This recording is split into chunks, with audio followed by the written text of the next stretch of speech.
हाँ, यस। हरे कृष्ण प्रभु जी, दंडवत प्रणाम। हरे कृष्ण सभी को। ओम नमो भगवते वासुदेवाय। ओम नमो भगवते वासुदेवाय। ओम नमो भगवते वासुदेवाय। ओम अज्ञानतिमिरांशस्य ज्ञानाञ्जनशलाकया चक्षुरुन्मीलितं येन तस्मै श्रीगुरवे नमः। नमो विष्णुपदाय कृष्णपृष्ठाय भूतले श्रीमति भक्ति वेदांत स्वामी इति नामिनी। नमस्ते सरस्वती देवी गौरवाणी प्रचारिणी निर्विशेष शून्यवादी पाश्चात्य देशतारिणी। जय श्री कृष्ण चैतन्य प्रभु नित्यानंदा श्री अद्वैत गदाधरा श्रीवासादि गौर भक्तवृंदा। हरे कृष्णा कृष्णा कृष्णा हरे हरे, हरे रामा हरे रामा राम राम हरे हरे। हरे कृष्णा।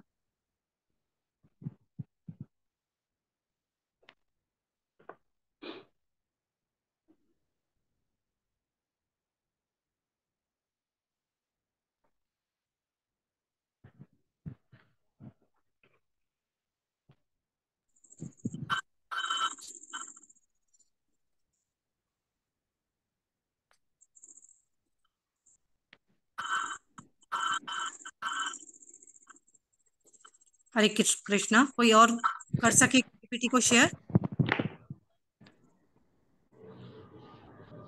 हरे कृष्णा माता जी, अभय प्रभु जी नहीं आए क्या? नहीं माता जी, अभय प्रभु जी और दीप्ति जोशी माता जी शायद दोनों नहीं है। अच्छा अच्छा, ठीक है, तो फिर मैं कर देती हूँ, या जी माता किसी और को करनी है तो आप कंफर्म कर लीजिए, नहीं जी। तो अभय मैं दे दूँ। कुलकर्णी प्रभु जी अभी ज्वाइन हुए। हाँ, ठीक है मैंने ठीक उनको है कॉल किया है, वो ज्वाइन हुए हैं अभी। ठीक है ठीक है, फिर कर देंगे, प्रभु जी कर देंगे, कोई नहीं। दीप्ति माता जी हैंड रेज करें।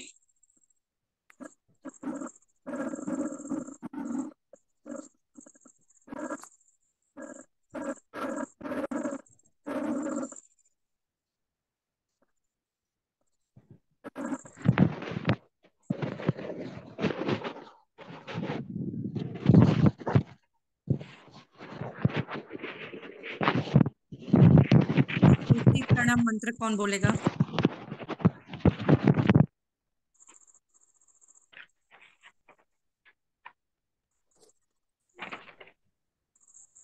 हरे कृष्णा मोहिनी माता जी। हरे कृष्णा। जी, आप प्रणाम से शुरुआत करें। हाँ, मैंने मंगलाचरण कर दिया, मैं तुलसी प्रणाम मंत्र कर दे रही हूँ। तुलसी देवया प्रियाय केशवाचाया विष्णु भक्ति प्रदे देवी सत्यवत्ते नमो नमः।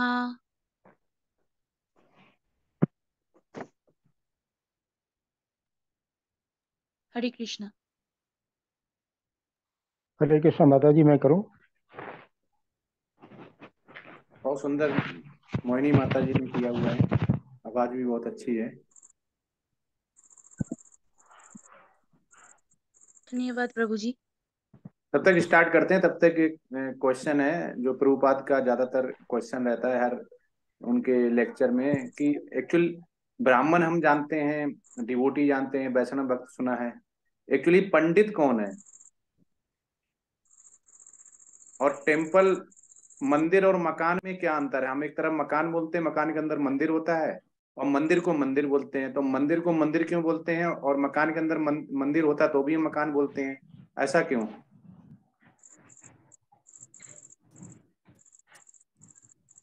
हरे कृष्ण प्रभु जी, जो समदर्शी होता है वो पंडित है, समदर्शना पंडिता ऐसे करके आता है ना उसमें।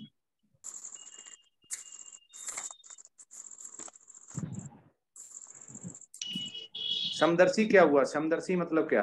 जिसके समदर्शी मतलब जो पंडित है उसके लिए, चाहे वो अमीर है, गरीब है, या जो भी जीव जंतु है, सब उसके लिए समान है। प्रभु जी मैं समान रूप बताऊं? से समान रूप से सबको देखता है। हरे बस कृष्णा यही प्रभु उसकी जी। क्वालिटी है। हरे कृष्णा प्रभु जी। हाँ, यस।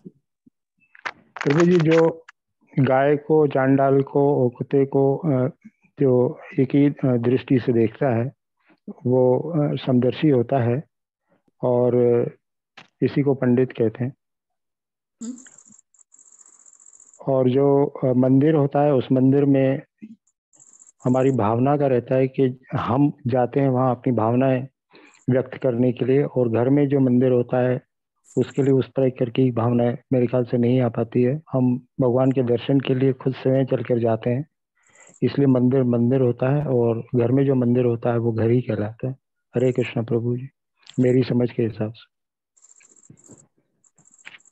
हरे कृष्णा प्रभु जी। हाँ माता जी। हरे कृष्णा। हाँ प्रभु जी, मंदिर में प्राण प्रतिष्ठा की जाती है विग्रह में, वो अर्च विग्रह कहलाता है। हम उसकी प्राण प्रतिष्ठा करते हैं, इसलिए वह मंदिर कहलाता है। और समदृष्टि पंडित वह होता है जो हर प्राणी में परमात्मा के दर्शन करता है। अगर एग्जाम में क्वेश्चन आता है कि पंडित कौन है, तो आप लिखती हैं कि जो समदर्शी है, तो मेरे हिसाब से 100 का अगर 100 नंबर में है या 10 का है तो 3 ही मार्क्स मिलेंगे। आपने एक क्वालिटी बताई है ये।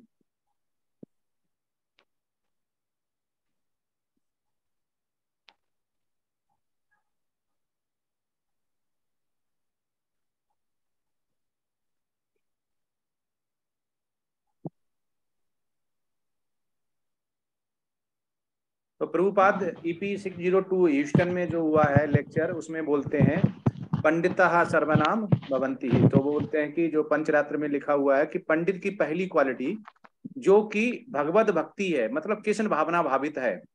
अगर वो समदर्शी है, वेद शास्त्र की नॉलेज है, अगर कृष्ण भावना भावित नहीं है, भगवत भक्ति नहीं है, तो वो पंडित नहीं है। दूसरी क्वालिटी बोलते हैं दूसरे का रुपया पैसा स्त्री कूड़ा समझता है, दूसरे का धन कूड़ा समझता है, वो ऐसे ही बोलते हैं कूड़ा, कूड़े के भाव समझता है, वो पंडित है। तीसरा वो बोलते हैं जो कि क्वालिटी में दूसरे को परास्त कर दे वेद शास्त्रों में, वो पंडित है। मतलब हम डिबेट करते हैं, जैसे कनिष्ठ वक्ता हो गया। कनिष्ठ वक्त क्या होता है? जो कि डिबेट नहीं कर पाएगा और ज्यादा वेद शास्त्र की नॉलेज नहीं होता है। मध्यम वक्ता क्या होता है? मध्यम वक्त होता है जो वेद शास्त्र की नॉलेज होता है पर डिबेट में थोड़ा बहुत जानता है, कर सकता है। लेकिन जो उत्तम भक्त होता है वो डिबेट करने में वो दूसरे को परास्त कर सकता है, कृष्ण भावना भावित बना सकता है। तो ये पंडित की क्वालिटी है। मंदिर का, टेम्पल का वो बोलते हैं, बहुत अच्छा बताते हैं। वो कहते हैं कि जहां पे भोक्ता ना भरवत भंतु, वो बोलते हैं कि जहां पे भोक्ता केवल भगवान होता है वो मंदिर है। क्योंकि मंदिर में आप जाते हैं, वहां भोक्ता कौन है? सारी चीजों का भोक्ता केवल भगवान है, वहां दूसरा भोक्ता नहीं मिलेगा। और घर में क्या होता है? बहुत सारे भोक्ता होते हैं, क्योंकि जितने मनुष्य हैं सारे खुद ही को भोक्ता मानते हैं, वो सारे भौतिक भोक्ता होते हैं, वो आध्यात्म भोक्ता होते हैं। इसलिए प्रभुपाद ने अलग किया हुआ है कि जिस घर में भगवान के अलावा भोक्ता होता है वो मकान होता है, और जिसमें भोक्ता नहीं होता है, केवल भगवान भोक्ता होता है, वो मंदिर होता है। वो जरूरी नहीं टेम्पल हो, हम जिसको मंदिर बोलते हैं वही मंदिर हो। वो घर के पास बना हुआ अपने घर का ही एक हिस्सा हो सकता है, जिसमें कि मनुष्य नहीं रहता हो, कोई दूसरा प्राणी नहीं रहता हो, भोक्ता नहीं हो, केवल परम भोक्ता भगवान होता है, वो ही मंदिर कहलाता है। जिसमें दूसरा भोक्ता है, जैसे मंदिर है वहां पे चिड़िया है, जानवर है या मनुष्य है, तो वो मंदिर नहीं कहलाएगा। सिंपल उन्होंने परिभाषा बताई हुई है। मंदिर में केवल भगवान का अर्च विग्रह, जहां पे केवल परम भोक्ता भगवान है, उसके अलावा दूसरा जो भौतिक भोक्ता नहीं है, भौतिक भोक्ता। हम लोग क्या है? हम लोग भौतिक भोक्ता हैं। हम अध्यात्म की तरफ जा रहे हैं, हम अध्यात्म भोक्ता नहीं हो सकते। भोक्ता केवल एक ही है, वो भगवान है, सारी चीजें उसी की हैं। हम लोग चोर हैं एक्चुअली, हमने उनकी चीजें चोर करके खाई हुई हैं, पैसे के पीछे भाग रहे हैं, उनका है। स्त्रियां, सारे जो गोपिकाएं थी वो किसकी थी? भगवान की। तो हम सोचते हैं कि ये सुंदर स्त्री हमारी, हमारी बीवी होगी, हमारी शादी होगी, हमारी बेटी होगी। ये सब भगवान की है। हमने सब अगर बोलते हैं ये हमारा बेटा, हमारी बेटी, हमारी बीवी, इसके मतलब हम चोर हैं, क्योंकि हम भोग रहे हैं, हम परम भोक्ता नहीं है, हम अंश हैं भगवान के, ये सब भगवान का है। तो प्रभुपाद बहुत अच्छा लेक्चर में बताए हैं कि पंडित और मंदिर की उन्होंने यही डेफिनेशन दी हुई है जो कि वेद और शास्त्रों में बताया गया है। अच्छा, तीसरा क्वेश्चन ये है कि हम जो माता बोलते हैं, माता, माता जी, दंडवत प्रणाम इस्कॉन में, एक्चुअली इसके पीछे क्या तात्पर्य है?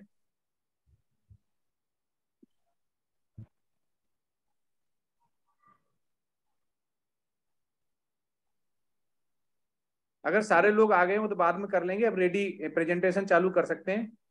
जी प्रभु जी, सभी आ गए हैं ग्रुप के। ठीक है, मैंने बना भी दिया को होस्ट, अभी अभय मैंने प्रभु जी बनाया था। पीपीटी अभय शेयर। कुलकर्णी प्रभु जी को।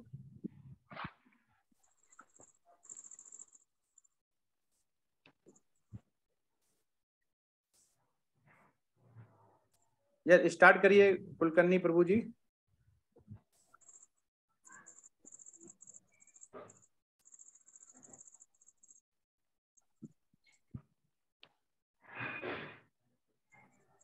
प्रभु जी आप म्यूट हैं।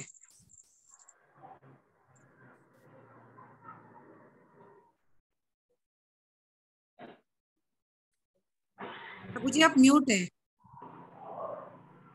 आप दूसरा डिवाइस चालू कर दीजिए साथ में, जिसे अनम्यूट कर सकें। अभय नाम से दो हैं। अभय कुलकर्णी प्रभु जी।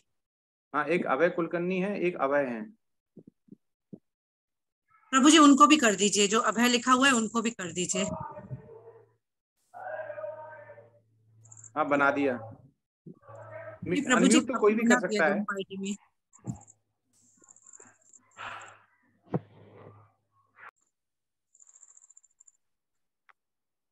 प्रभु जी सेकंड आईडी में आपका माइक का ऑप्शन नहीं दिख रहा है।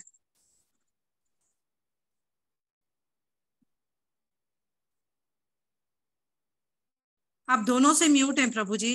प्रभु जी म्यूट है, म्यूट अनम्यूट करें या एक्सटर्नल डिवाइस को रिमूव करें, एक्सटर्नल डिवाइस अगर कोई लगा रखी हो।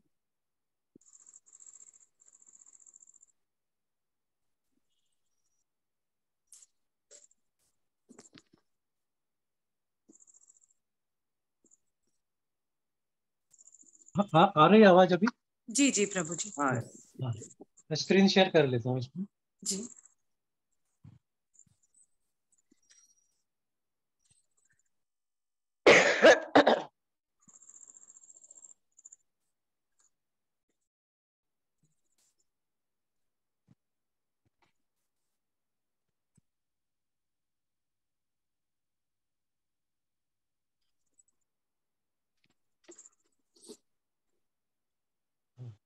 हरे कृष्ण प्रभु जी, दंडवत प्रणाम।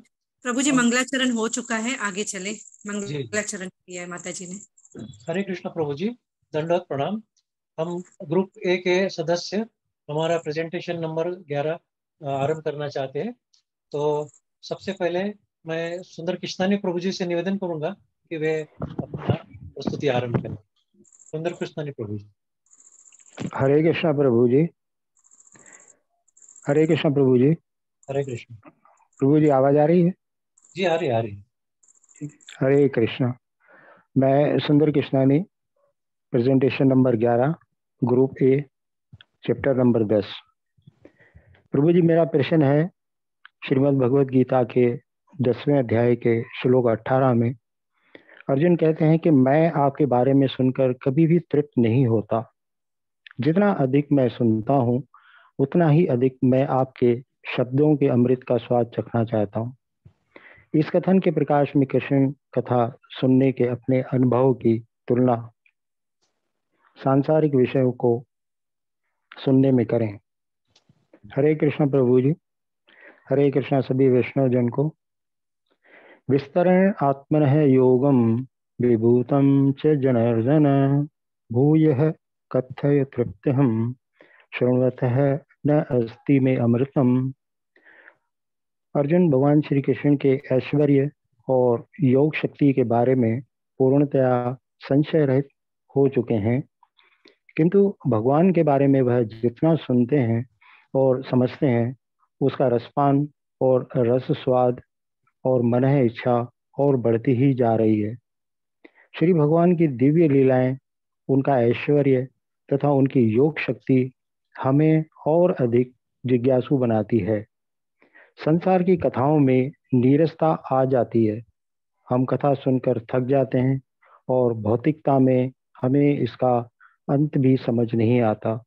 भगवान के बारे में बारंबार पढ़ना, समझना और जानना हमेशा नवीन ही लगता है। प्रभु जी, इसमें मेरे ख्याल से मैं जो स्पष्ट करना चाहता हूँ वो यह है कि हमें भगवान श्री कृष्ण के कृष्ण भावना भावित रहकर हमें उनके व्यवहार और उनके संबंध की निरंतर चिंतन करना चाहिए। अगर हमारा भगवान श्री कृष्ण से संबंध है तो हमें उनकी दिव्य लीलाओं का आनंद निरंतर प्राप्त होता रहता है। और भगवान के साथ अगर हमारे व्यवहार हैं तो हमें उनकी वाणी, उनकी कथाएं, उनकी जो भी लीलाएं हैं उनमें हमें अमृत समान रस मिलता है और हमें कभी भी इस प्रकार का संदेह नहीं होता और किसी प्रकार का हमें यह भेद नहीं पता चलता और हमें हमारी आत्मा तृप्त होती जाती है और हमें यह लगता है कि हम निरंतर उनको जारी रखें, निरंतर सुनते रहें और कृष्णा भावना भावित रहकर शुद्ध भक्ति में आगे जाएं और भगवत प्राप्ति करें। हरे कृष्णा प्रभु जी। सभी भक्तजनों को दंडवत प्रणाम। श्रील प्रभुपाद की जय। इस्कॉन मंदिर की जय। हरे कृष्णा सभी को। हरे कृष्ण प्रभु जी, बहुत अच्छा है। अब मैं पुष्पा धन्यवाद कृष्णानी प्रभु। मंडल जी से आरंभ निवेदन करूंगा कि 1 रुपये अपनी प्रस्तुति आरंभ। पुष्पा हरे कृष्ण। कृष्ण प्रभु जी, हरे दंडवत प्रणाम। हरे कृष्ण सभी को। मेरा प्रश्न है, कृष्ण के ऐश्वर्य को विस्तार से जानने के महत्व को समझाइए। अपने उत्तर में श्लोक और अध्याय 10 के श्लोक नंबर 7 का तात्पर्य बताइए। श्लोक: एताम विभूति योगच में यो वेति तत्वतः सोई विकल्पने योगेन युज्यते नात्र संशय। भगवान श्री कृष्ण श्रीमद् भगवत गीता के अध्याय 10 के श्लोक 7 में स्पष्ट करते हैं कि मेरी अनन्य भक्ति तभी हो सकती है जब मेरे ऐश्वर्य और मेरे योग के ज्ञान के बारे में किसी भी प्रकार का संशय भक्त के मन और बुद्धि में न हो। हमें जानना चाहिए भगवान महान कैसे है। हमें ईश्वर के शरणागत होना होता है और इस हेतु हमें सभी संशय दूर करने होते हैं। हमें भगवान श्री कृष्ण को सभी देवताओं ब्राह्मण के पितामह भी मानना है, जो कृष्ण से ही उत्पन्न हुए। हरे कृष्ण प्रभु जी, दंडवत प्रणाम। शील प्रभुपाद की जय हो। हरे कृष्ण। बहुत अच्छे माता जी। अब मैं विनोद अरोड़ा प्रभु जी से निवेदन करूंगा कि वे अपने कृपया अपनी प्रस्तुति आरंभ।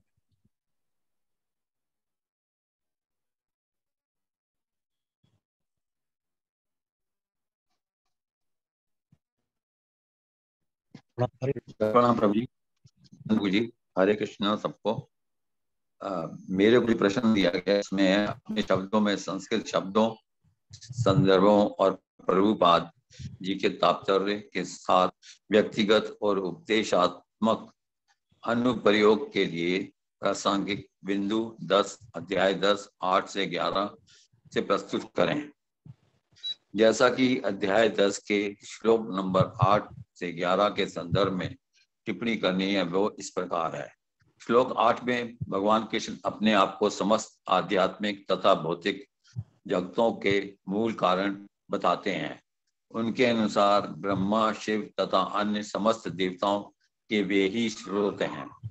गोपाल तापदी उपनिषद 1.24 के अनुसार प्रारंभ में भगवान कृष्ण ने ब्रह्मा जी को वेदों के ज्ञान प्रदान किया और उन्होंने भूतकाल में वैदिक ज्ञान का प्रचार किया।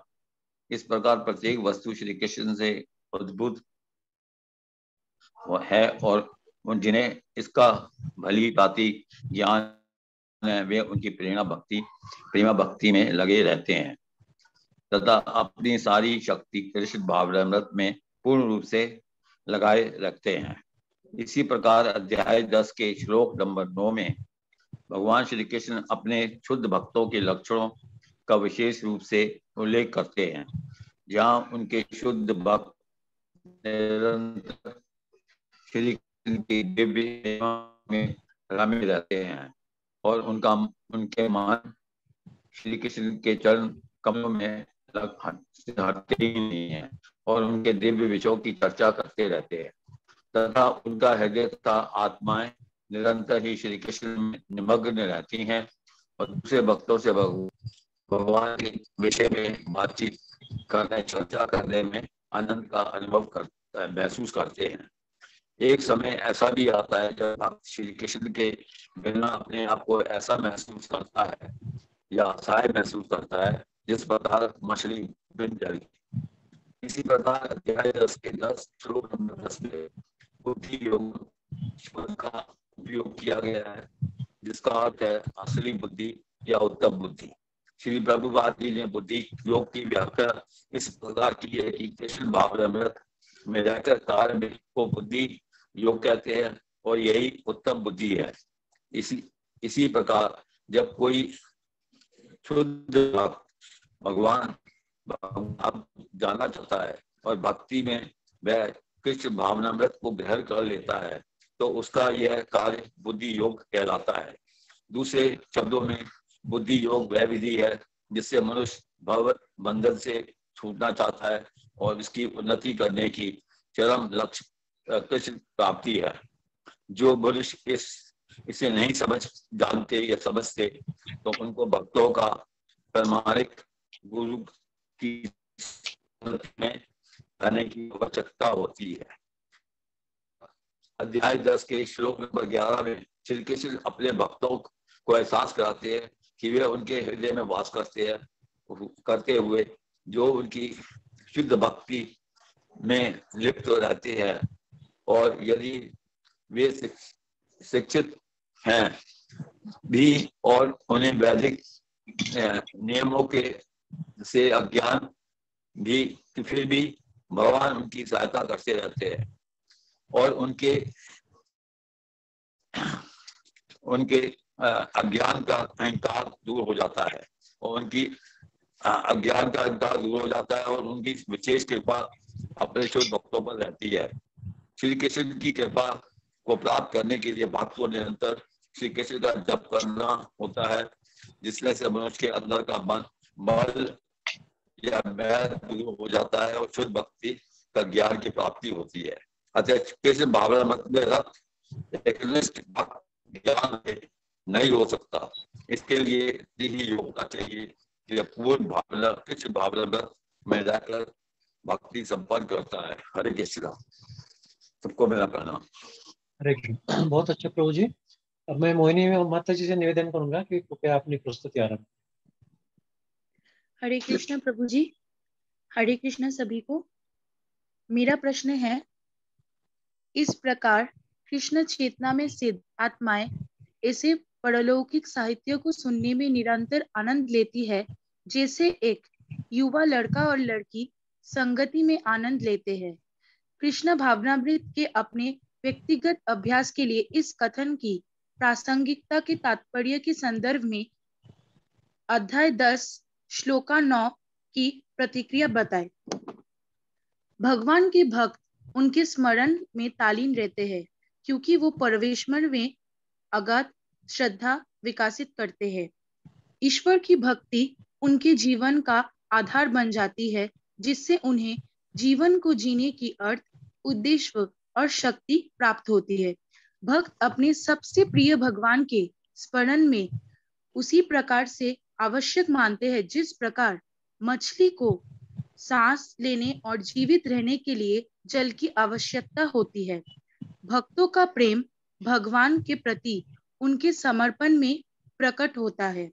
भक्त अपना जीवन भगवान में समर्पित करते हैं, जिससे संतोष प्राप्त होता है क्योंकि भक्त अपने कर्मों के फलों को भगवान की इच्छा पर छोड़ देते हैं। वो भगवान की महिमा, नाम, रूप, गुण, लीला, धर्मों और संतों के गुणगान में मधुर रस प्राप्त करते हैं। इस प्रकार वो कीर्तन और भगवान की महिमा का श्रवण कर उनका प्रेम रस पाते हैं। इसी प्रकार से स्मरण, श्रवण और गुणगान की प्रक्रिया से माध्यम से वो भगवान की आराधना करते हैं। हरे कृष्णा। हरे कृष्ण। बहुत अच्छी माता जी। अब मैं मिताली माता जी से निवेदन करूंगा कि कृपया अपनी प्रस्तुति आरंभ करें। हरे कृष्ण प्रभु जी। हरे हरे कृष्ण। तो मेरा क्वेश्चन है, भक्त अज्ञान के अंधकार में है और दार्शनिक रूप से भोले भाले भावुकतावादी है। अध्याय 10 श्लोका 11 के संदर्भ में इस कथन का उत्तर दे।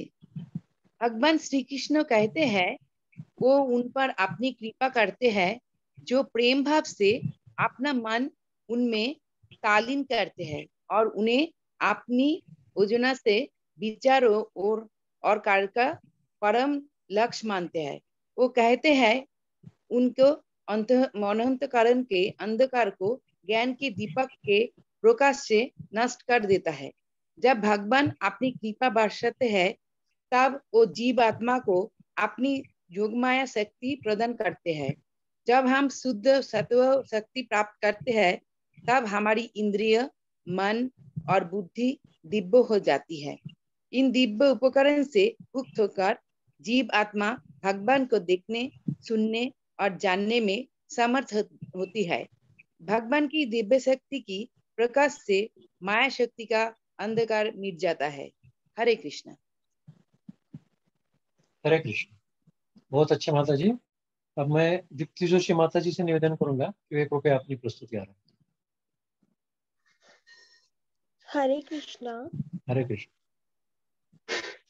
हमारा प्रश्न है, कृष्ण द्वारा कही गई सभी बातों को अर्जुन द्वारा स्वीकार किए जाने का अनुकरण क्यों करना चाहिए, स्पष्ट कीजिए। अपनी प्रतिक्रिया में भगवद गीता चैप्टर 10 12 to 14 छंद और तात्पर्य का संदर्भ दें।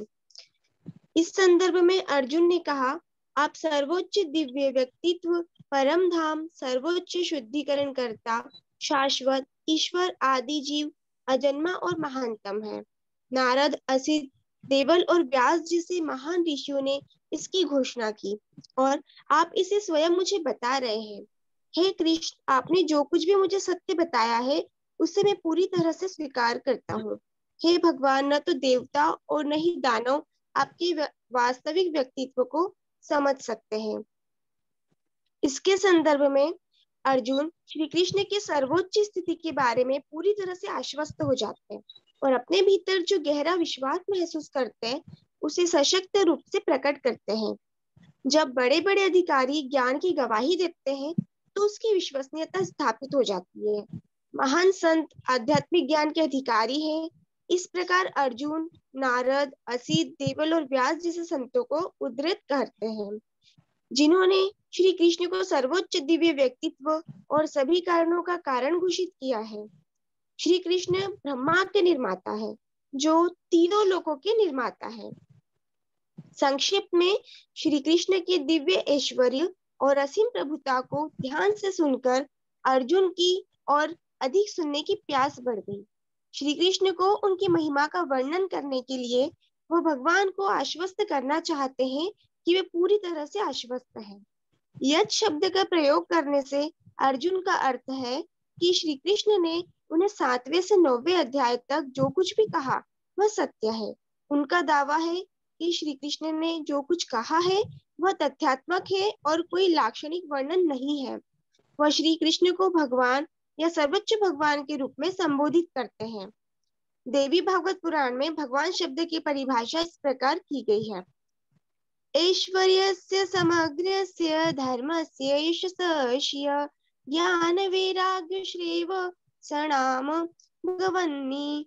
भगवान वह है जिसके पास अनंत सीमा तक ये 6 ऐश्वर्य हैं, शक्ति, ज्ञान, सौंदर्य, प्रसिद्धि, ऐश्वर्य और वैराग्य। वे भगवान की पूरी पहचान को नहीं समझ सकते। हरे कृष्णा। हरे कृष्ण, बहुत अच्छा माता जी। अब मैं आगे की प्रस्तुति के लिए पूनम शर्मा माता जी से निवेदन करूंगा कि वे कृपया अपनी प्रस्तुति आरंभ करें। हरे कृष्ण प्रभु जी, हरे कृष्ण सभी को। मेरा प्रश्न है, चर्चा करें कि विभूतियां सुनने से आपको कृष्ण को याद करने में कैसे मदद मिलती है। 10.19 to 42 में वर्णित कम से कम 4 विभूतियों का संदर्भ दें। तो इसमें इस चैप्टर को विभूति योग कहा जाता है, मतलब चैप्टर 11 को विभूति योग कहा जाता है। इसमें भगवान की विभूतियों के विषय में बताया गया है। तो पहले सबसे पहला इसमें भगवान बताते हैं अहम आत्मा गुडाकेश। तो कहते हैं गुडाकेश अर्थात अर्जुन के लिए यूज हुआ है इसमें। तो भगवान कहते हैं कि गुडाकेश मतलब अर्जुन को संबोधित करते हुए कि मैं समस्त जीवों के हृदय में स्थित आत्मा हूँ। तो आत्मा क्यों? क्योंकि भगवान बताते हैं कि जो जितने भी जीव, चर अचर जितने भी जीव हैं वह मेरे बिना नहीं रह सकते, अर्थात उन सभी में मेरा अंश रूप में स्थान है या आत्मा के रूप में मैं उनके अंदर निवास करता हूँ। भगवान जो है सभी जीवों में आत्मा के रूप में स्थित होते हैं।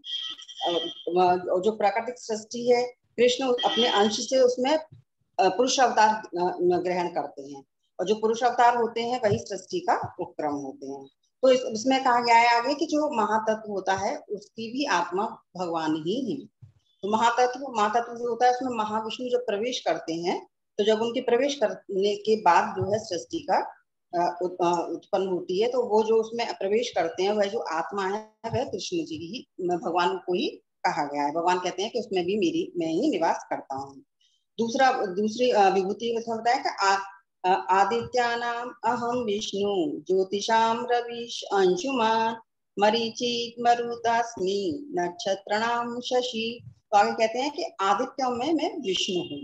विष्णु आदित्य जो 12 आदित्य बताए गए हैं, आदित्य जो है वो अदिति जो कश्यप मुनि थे उनकी पत्नी थी अदिति, उनके जो पुत्र थे उनको कहा गया है। तो जो भगवान इसमें बताते हैं कि जितने आदित्य हैं, जो 12 आदित्य हैं, उनमें से जो प्रधान क्या है विष्णु जी को बताया गया। तो वो कहते हैं उनमें जो है वो विष्णु है।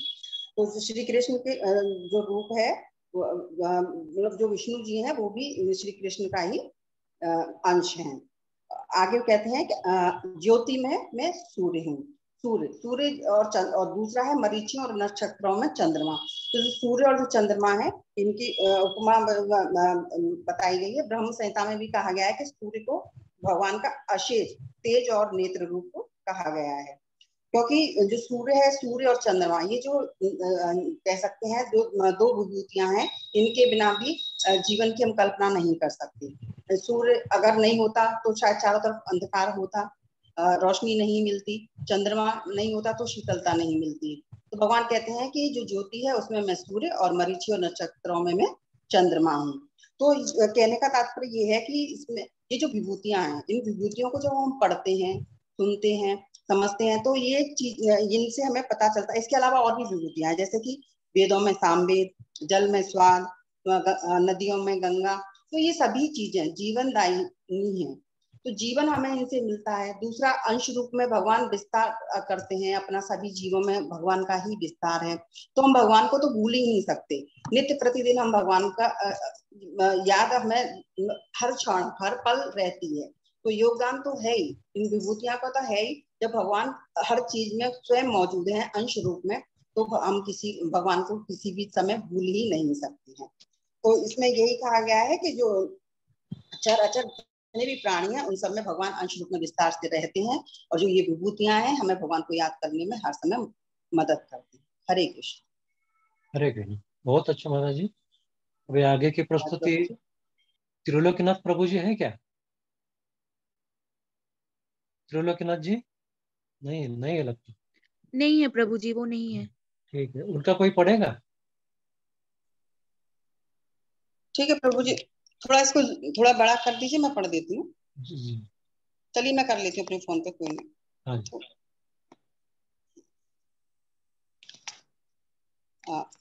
इनका प्रभु जी का प्रश्न है 10.19 to 42 में वर्णित 4 विभूतियों का चयन करें जो उपदेश के लिए विशेष रूप से उपयोगी हैं और उनके महत्व पर चर्चा करें। तो उनका आंसर है श्रीमद् भगवत गीता के अध्याय 10 में श्री भगवान के ऐश्वर्य का वर्णन है। श्लोक 1 से 7 तक भगवान के ऐश्वर्य पूर्ण योग शक्ति का उल्लेख है। श्लोक 8 से 11 तक भक्ति योग के फल का उल्लेख है। श्लोक 12 से 15 तक अर्जुन द्वारा प्रस्तुति है। श्लोक 6 से 18 तक अर्जुन द्वारा भगवान के ऐश्वर्यों का वर्णन के लिए प्रार्थना है। श्लोक 19 से 42 तक भगवान द्वारा अपने ऐश्वर्यों का वर्णन करते हैं। हे अर्जुन, मैं सब प्राणियों के हृदय में स्थित उसकी आत्मा हूँ तथा संपूर्ण भूतों का आदि मध्य और अंत में ही हूँ। यह सब कुछ जो गतिशील जगत है मैं हूँ, वह ईश्वर का आवास है। यद्यपि परमेश्वर जगत में है, वह कण कण में व्याप्त है। उसकी ईश्वरी शक्ति का कुछ वस्तुओं में विशेष स्फुरण होता है, जिन्हें ईश्वर की विभूति कहा जाता है। भगवान अपने परमात्मा और अंतर्यामी होने के विषय में बताते हैं कि ईश्वर ही सबका बीज है और वही सबकी पूर्णता है। यहाँ पर मैं श्लोकों में वर्णित केवल 4 प्रकार की विभूतियों पर जो उपदेश हेतु विशेष हैं, उनके महत्व पर भी चर्चा करेंगे।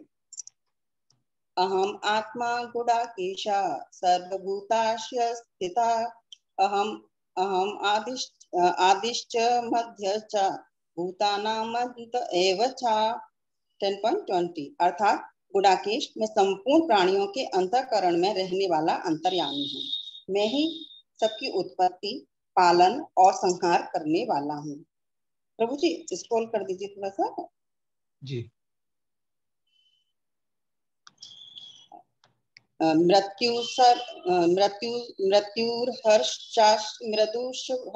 मृदु भवश्च भविष्यताम कीर्तिश्च श्री वाच नारीणाम स्मृति मेधा धृति क्षमा। अर्थात हे परंतप, मेरी दिव्य विभूतियों का अंत नहीं है, उसका वर्णन करना असंभव है। यह जो कुछ मैंने अपनी विभूतियों का वर्णन किया है वह संक्षेप में है। हरे कृष्ण कृष्ण कृष्ण हरे हरे, हरे राम राम राम हरे हरे। हरे कृष्ण। हरे कृष्ण। बहुत अच्छा माता जी। अभी आगे की प्रस्तुति मेरी है। मेरा प्रश्न है, विश्वरूप भगवान के अन्य रूपों से किस प्रकार भिन्न है? अध्याय 11 के 5वां श्लोक। श्री भगवान उवाच पश्य मे पार्थ रूपाणि शतशोऽथ सहस्रशः नानाविधानि दिव्यानि नानावर्णाकृतीनि च। भगवान कृष्ण विश्वरूप उनके अन्य रूपों की तरह वैकुंठ में नित्य नहीं रहता, ऐसा बता रहे हैं, और वह प्रकृति से भी प्रभावित है। इस बात का भी यहाँ श्री प्रभुपाद जी बता रहे हैं। सामान्य व्यक्ति इसे देख नहीं सकता। इसे देखने के लिए दिव्य चक्षु की आवश्यकता है, जो भगवान श्री कृष्ण प्रदान करते हैं, और उनकी इच्छा से ही ये हम देख सकते हैं। सामान्य व्यक्ति के ये समझ के बाहर की बात है, इसके लिए बहुत बड़ी तपस्या और हमारा अहोभाग्य रहेगा, तभी हम ये विश्वरूप देख सकते हैं। हरे कृष्ण। हरे कृष्ण। मोहिनी माता जी तुलसी प्रणाम मंत्र बोली। हाँ, तुलसी प्रणाम मंत्र हो गया है। अभी मैं प्रणाम मंत्र बोलूंगी। जी जी। वंश कल्पतरुभ्यश्च कृपा सिन्धुवैव च पतितानां पावनेभ्यो वैष्णवेयो नमो नमः। अनंत कोटि वैष्णव वृंद की जय। श्री प्रभुपाद जी की जय। हरे कृष्णा। हरे कृष्ण। हरे कृष्ण। हरे कृष्ण। हाँ, बहुत सुंदर प्रेजेंटेशन। वो इको आ रहा है।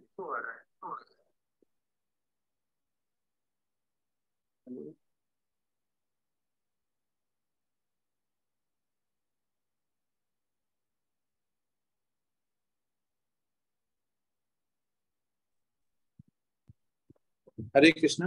अभी सही है? जी जी जी जी प्रभु जी सही है। हाँ, यस। प्रेजेंटेशन बहुत अच्छी थी, आपने काफी उससे फेच करके गीता से लिखा हुआ। लेकिन एक आप जो स्लाइड में लिखा होता, मैंने पहले भी बोला कि वो पॉइंट टू पॉइंट वही सेम नहीं पढ़े, लिखा हुआ आपका समझ अलग होना चाहिए। तो उसमें क्या होता है, जो भगवत भक्ति बोली अभी पंडित का हमने बताया ना 3 क्वालिटी, वो क्वालिटी जब ही आती है जब आप अपने शब्दों से बोलें। लिखना हो गया कि ग्रुप में हमने भक्ति वृक्षा में हमने प्रेजेंटेशन दी, रिहर्सल की और यहाँ पे बताया, तो पूरा वीक होने के बाद भी आपका टर्न लगभग 15 डेज बाद आता होगा, 15 डेज या 21 डेज, अगर 5 या 6 ग्रुप हैं तो आपने एकदम ऐसे फ्लो होना चाहिए जैसे हम प्रीचर बन रहे हैं। भगवान की भक्ति में हम उतने ही ज्यादा हम पारंगत होते जाएंगे भगवान की भक्ति में, उतने ज्यादा हमारा जो इंद्रियां हैं, तो जैसे हम बोलते हैं कि पहले हमें साधना भक्ति करनी, तो साधना भक्ति में दो चीजें आती हैं, इंद्रियों को साधना और मन को, ये दो चीजें आती हैं। हम इंद्रियों और मन से जब ही निकल पाएंगे जब हम अपनी भाषा में बोलने लगेंगे। तो लिखा हुआ एक सार है कि हम लिखा हुआ उस लिख को हम बार बार पढ़ें और उसको अपनी भाषा में लिखें, तो और ज्यादा माधुर्य रस जो कहते हैं ना वो आएगा, आप देखना।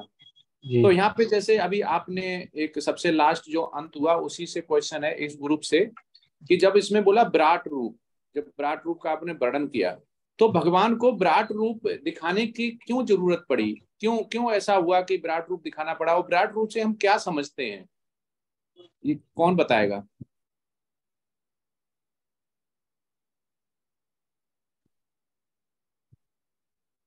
अर्जुन थोड़ा भ्रमित अवस्था में था, इसलिए वो दिव्य रूप देखना चाहता था, उसका भ्रम दूर होने के लिए। नहीं, वो तो प्रभु जी हमें कलयुग के लिए रिप्रेजेंट कर रहे थे ना अर्जुन, अर्जुन अपने लिए नहीं देखना चाह रहे थे, वो तो हम निमित्त मात्र बन के कलयुग में हमारे जैसे बद्ध जीव के लिए देखना चाह रहे हैं। तो हमें क्या जरूरत है भगवान की, देख हमें क्या मतलब है भगवान का विराट रूप हो या नहीं हो, हमें तो भगवान की भक्ति करनी है, भगवत धाम जाना है, तो जरूरत क्यों आई? हरे कृष्ण प्रभु जी। प्रभु जी, हाँ, अभी जो त्रेता युग के बाद जो हमारा कलयुग आया है उसमें बहुत ही ऐसे भ्रष्ट होंगे जो अपने आप को महात्मा कहलाएंगे और संत वगैरह कहलाएंगे, तो उनकी वो सच्चाई सामने लाने के लिए तो कई ऐसे होंगे जो अपने आप को भगवान भी कहलाएंगे, तो उनकी सच्चाई सामने के लिए लाने के लिए भगवान ने अर्जुन के निमित्त मात्र से हमें विश्व रूप दिखाया कि ये समझ में आ सके कि जो अभी जो आ रहे हैं, जो अपने आप ढोंगी जो हैं, जो अपने आप को भगवान कहलाते हैं, तो वो क्या विराट रूप दिखा सकते हैं या वो अपनी उंगली पे पर्वत उठा सकते हैं? वो सब लीलाओं को दिखाने के लिए और उनकी सच्चाई सामने लाने के लिए भगवान ने विराट रूप दिखाया। सॉरी प्रभु जी। बहुत सुंदर माता जी। ये तो एक हुआ कि बहुत ज्यादा ढोंगी तांत्रिक मांत्रिक और ब्राह्मण या पंडित बोलने वाले होंगे कि मैं ही भगवान हूँ, तो वो हम लोग बोल सकते हैं ठीक है भगवान है तो विराट रूप दिखाइए। तो विराट रूप, अब बात ये आती है जब विराट रूप दिखा भी देगा तो क्या हमें इन चक्षुओं से विराट रूप दिखाई देगा? वो तो कहेगा मैं तो विराट रूप बन गया, तुम में तो दिव्य चक्षु है ही नहीं, तुम्हें तो दिखाई नहीं दे रहा, मैं तो विराट रूप ले लिया है, मैं तो भगवान हूं, तुम्हें दिख नहीं रहा, तुम्हें दिव्य चक्षु देने पड़ेंगे। तो ये दिव्य चक्षु को देने के लिए भगवान ने जब अर्जुन को दिए, तो दिव्य चक्षु जब देखने के लिए दिए, तो क्या आप ये सोचते हैं कि अर्जुन के पास दिव्य चक्षु नहीं थे? वो तो बहुत उनके रिलेटिव भी थे, उनके सखा थे, उनके मित्र थे और बहुत बड़े शुद्ध भक्त थे। तो अर्जुन के पास अगर नहीं थे तो क्या था? अब वास्तव में नहीं थे क्या? तो इसका आंसर कैसे देंगे? वो भगवान श्री कृष्ण द्वारा उसके लिए शक्ति प्रदान किए जाने पर ही वो विराट किसी को देख सकते हैं। तो प्रभु जी हमारे साथ भी तो ऐसे ही होगा, वो तो कहेगा आपको दिख नहीं रहा, मैंने तो विराट रूप ले लिया।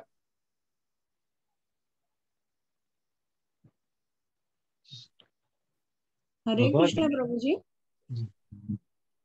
हाँ, यस माता जी। प्रभु जी वो विराट रूप के माध्यम से वो हमें बताना चाह रहे हैं कि वह ही सब मतलब संपूर्ण इसकी सृष्टि के रचयिता वही हैं, संपूर्ण पृथ्वी संपूर्ण ब्रह्मांड उनके अंतर्गत है, और वही सभी सर्वश्रेष्ठ भगवान हैं। ये दिखाने के लिए उन्होंने विराट रूप अर्जुन को दिखाया और अर्जुन के माध्यम से हमें उसका ज्ञान प्राप्त हुआ। माता जी ये दूसरा पॉइंट हो गया। प्रभु जी हरे कृष्णा। हाँ माता जी। प्रभु जी एक तो अर्जुन को जो कृष्ण भगवान है वो उनके मित्र थे, तो उनको वो चिंता से मुक्त करना चाहते थे कि वो युद्ध में मतलब विराट रूप दिखा के कि भगवान उनके साथ है। और दूसरा कलयुग में जो स्टैंडर्ड बन जाएगा कि जो जैसे हर्षा माता जी ने बताया कि कोई भी जादूगर या वो सब बोले कि मैं भगवान हूँ, तो वो विराट रूप इसलिए भी दिखाया। और तीसरा कि भगवान जो है वो दुष्ट लोगों को एक एक करके वो दिखा रहे थे कि भी काल रूप में मेरे ही उसमें जा रहे हैं, और वो अर्जुन जो उसको सेवा मिल रही है वो भक्त का नाम भी करवाना चाहते थे प्रभु जी। ठीक है माता जी, एक और पॉइंट हो गया जो अभी मेन इसका टॉपिक है, वही हम कहते हैं कि आप लोग श्लोका से लेके आते हैं, पढ़ते हैं, ग्रुप डिस्कशन करते हैं, जो मेन ऑब्जेक्ट है, मेन एम है, उनका तात्पर्य है प्रभुपाद का, आप पढ़ेंगे तो मेन अभी भी निकल के नहीं आया। ये आपका दूसरा पॉइंट होगा, मेन जो क्रक्स है वो निकल के नहीं आया अभी तक। हरे कृष्ण प्रभु जी, इसमें ये हो सकता है कि जैसे सारी जीवों में भगवान विद्यमान है, चर हो अचर हो, तो जो विराट रूप उन्होंने दिखाया तो वो सारी चीजें भी उन्होंने उसमें दिखाई कि ये देखो जो चीजें तुम्हें भौतिकता में दिखाई देती हैं वो सारी पहले से ही मेरे अंदर मौजूद हैं। जैसे कि युद्ध होने वाला था तो वो कह रहे कि देखो ये पहले से ही मरे हुए हैं, तुम तो इसका निमित्त मात्र हो। एक चीज जैसे ये भी कही, तो ये दिखाने के लिए कि भूत भविष्य और वर्तमान सब पहले से ही मतलब मेरे अंदर ही है, मेरे बिना कुछ नहीं हो सकता, तो भगवान ही सर्वोपरि है। ठीक, अगला पॉइंट हो गया। तो हर्षा माता जी ने और सुमन माता जी सबने पॉइंट अलग अलग बताए हैं, सब पॉइंट हैं, लेकिन जो मेन इसका मेन जो बेस होता है ना, बेस की क्यों आया और अर्जुन को वास्तव में दिव्य चक्षु की जरूरत थी, तो मेरा क्वेश्चन वहीं पे फिर है, क्या अर्जुन को जो दिव्य चक्षु दिए क्या वास्तव में अर्जुन के पास नहीं थे? कृष्ण प्रभु जी, प्रभु जी अर्जुन के पास तो वो एक शुद्ध भक्त था, तो आई थिंक उसके पास तो थे, लेकिन भौतिक दुनिया के जीव बद्धों को, या कह सकते हैं हम जो हमारे जैसे जो मनुष्य जो नहीं समझ सकते उनको दिखाने के लिए शायद उनको दिए होंगे। प्रभु जी, हरे कृष्ण प्रभु जी, क्योंकि अर्जुन ने शरणागति ली थी जिसके कारण। हरे कृष्ण प्रभु जी। हरे कृष्ण। हाँ प्रभु जी, दो बातें जो पहले आपने दो प्रश्न किए, पहले प्रश्न में तो वैसे तो सभी ने बिल्कुल सही कहा है, और इसमें एक ये भी है कि जो विस्तृत जिस ढंग से विस्तृत रूप दिखाया भगवान ने, उतना विस्तृत रूप वो अगर चाहते भी तो हम जैसे जो इस समय के लोग हैं वो समझ ही नहीं पाते। तो विराट रूप के माध्यम से जो विस्तृत रूप समझ में आया कि क्या काल है, भगवान किस किस चीज के उद्गम है, किस तरह से उन्हें समस्त कारणों के कारण अगर कहा गया है तो क्यों कहा गया है, किस तरह से सभी चीजें उन्हीं में से निकलती हैं और उन्हीं में चली जाती हैं, वे ही काल हैं, वे ही मृत्यु है, वे ही अमृतत्व है। तो वो जो विस्तार दिखाया, वो पहला प्रश्न का उत्तर जो जहां तक मुझे लगा कि इन सभी रीजंस के अलावा एक एडिशनल पॉइंट ये लगा। और दूसरे पॉइंट के लिए भी जैसे सभी उत्तर दे रहे हैं, तो उसमें कहीं ना कहीं भी एक एडिशनल पॉइंट ये लग रहा है कि अगर दिव्य चक्षु अर्जुन को ना दिए जाते तो कहीं ना कहीं ये बात होती कि वो भगवान के सखा थे और भगवान ने उनको कहा और उन्होंने मान लिया। तो इसलिए इस बात को प्रमाण देने के लिए कि ये प्रमाणित हो जाए कि कोई ऐसे नहीं समझ सकता, इस सत्य को, रहस्य को समझने के लिए दिव्य चक्षु चाहिए। तो एक प्रभु जी ऐसा लग रहा है। बाकी आप प्रभु जी हरे कृष्णा।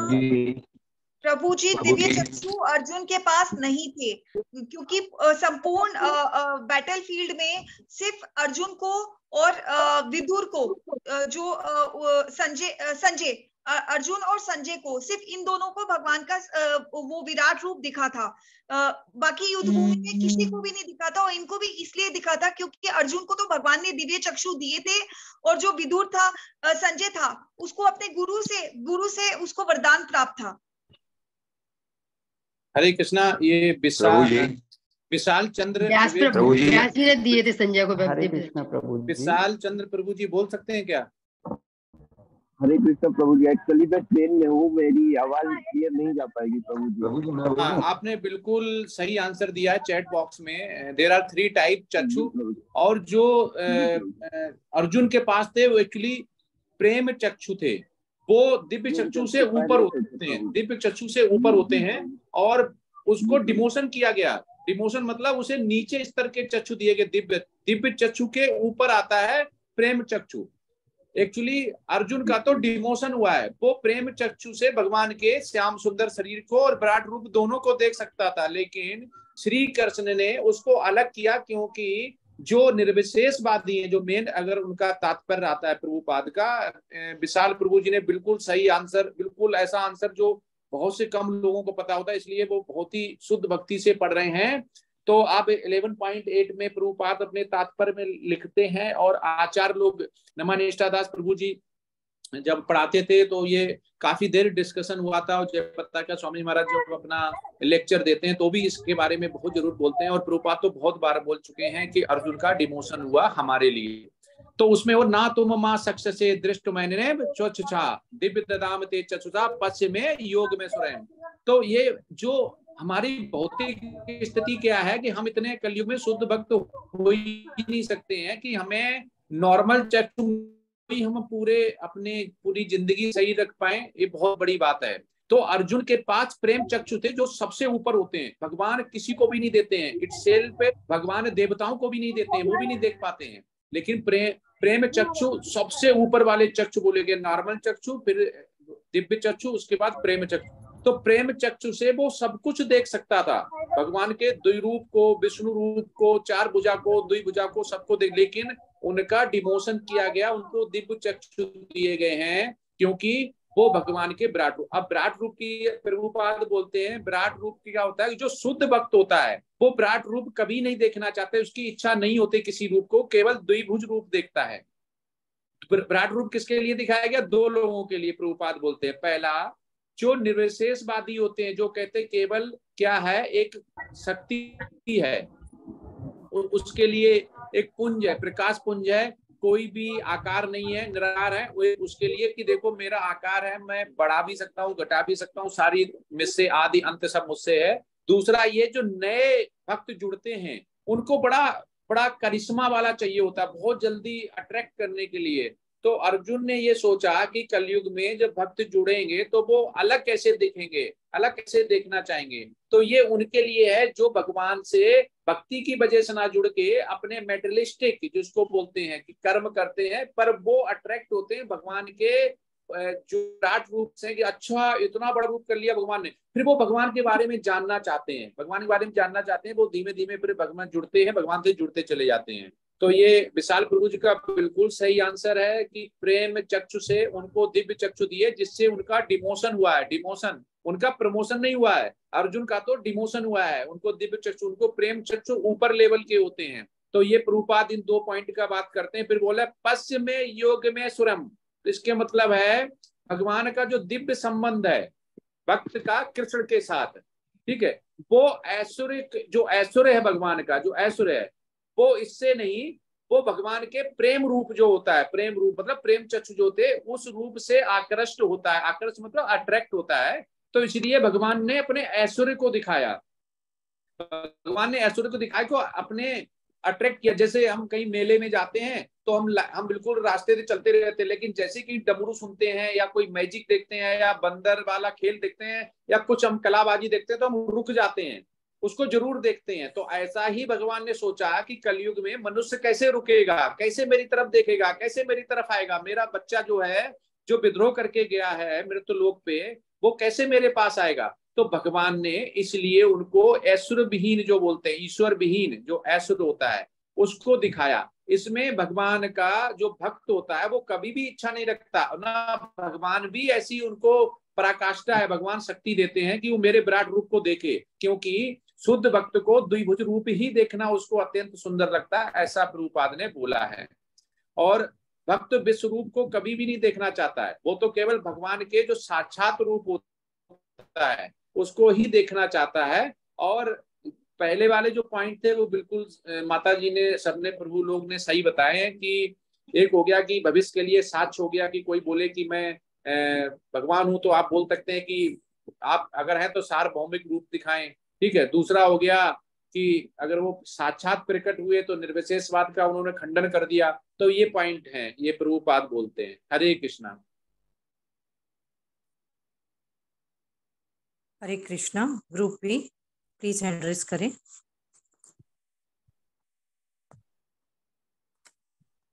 प्रभु जी मुझे कोर्स बना दे, नेटवर्क इशू के कारण निकल गए हैं। हाँ यस माता जी बस।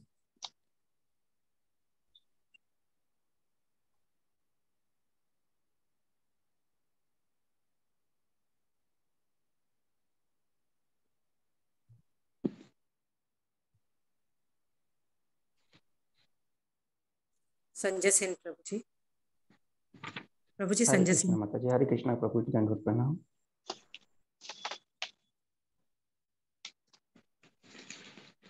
हरे कृष्णा प्रभु जी, दंडवत प्रणाम।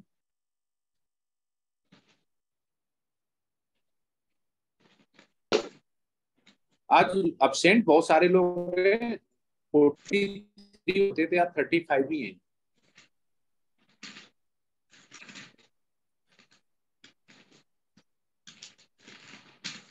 हरे कृष्णा। एक डॉक्टर मुग्धा नहीं है सभी को। माता जी। जी प्रभु जी। और 3-4 लोग और नहीं है जो होते थे। टोटल 7 to 8 लोग एब्सेंट है।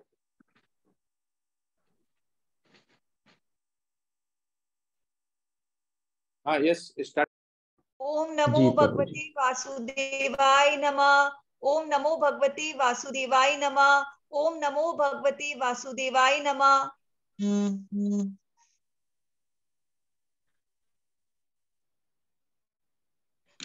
भगवत गीता के अध्याय 11 का अध्ययन करते वक्त मेरे अंदर भगवान के विश्व रूप को समझने की जिज्ञासा उत्पन्न हुई।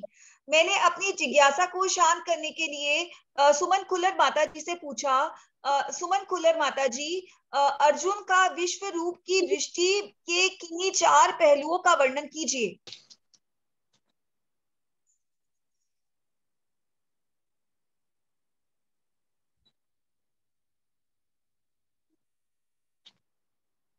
हरे कृष्णा सुमन खुल्लर माता जी। हरे कृष्णा प्रभु जी। हरे कृष्णा सभी को सादर प्रणाम। मैं माता जी आपके प्रश्न का उत्तर देने का प्रयास करूंगी।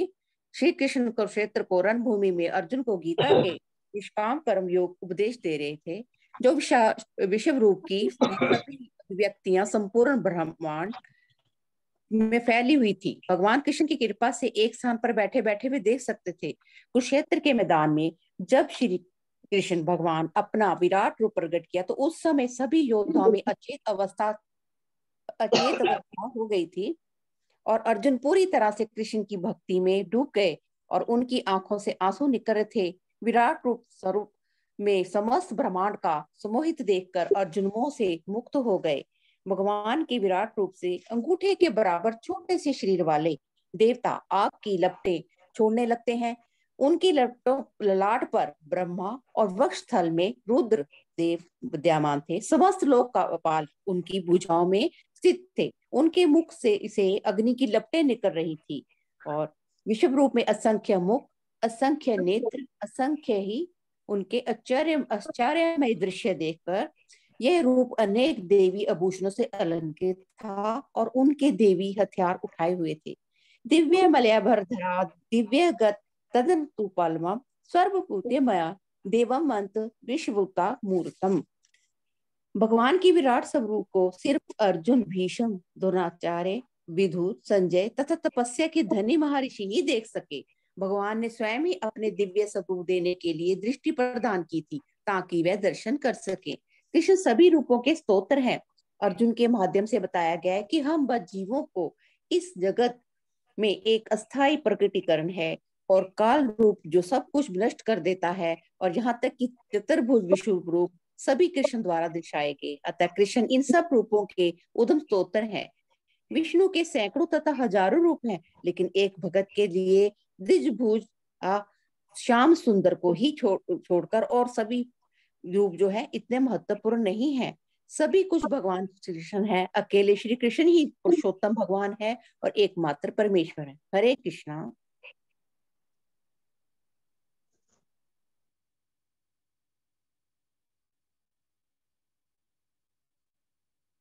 हरे कृष्णा।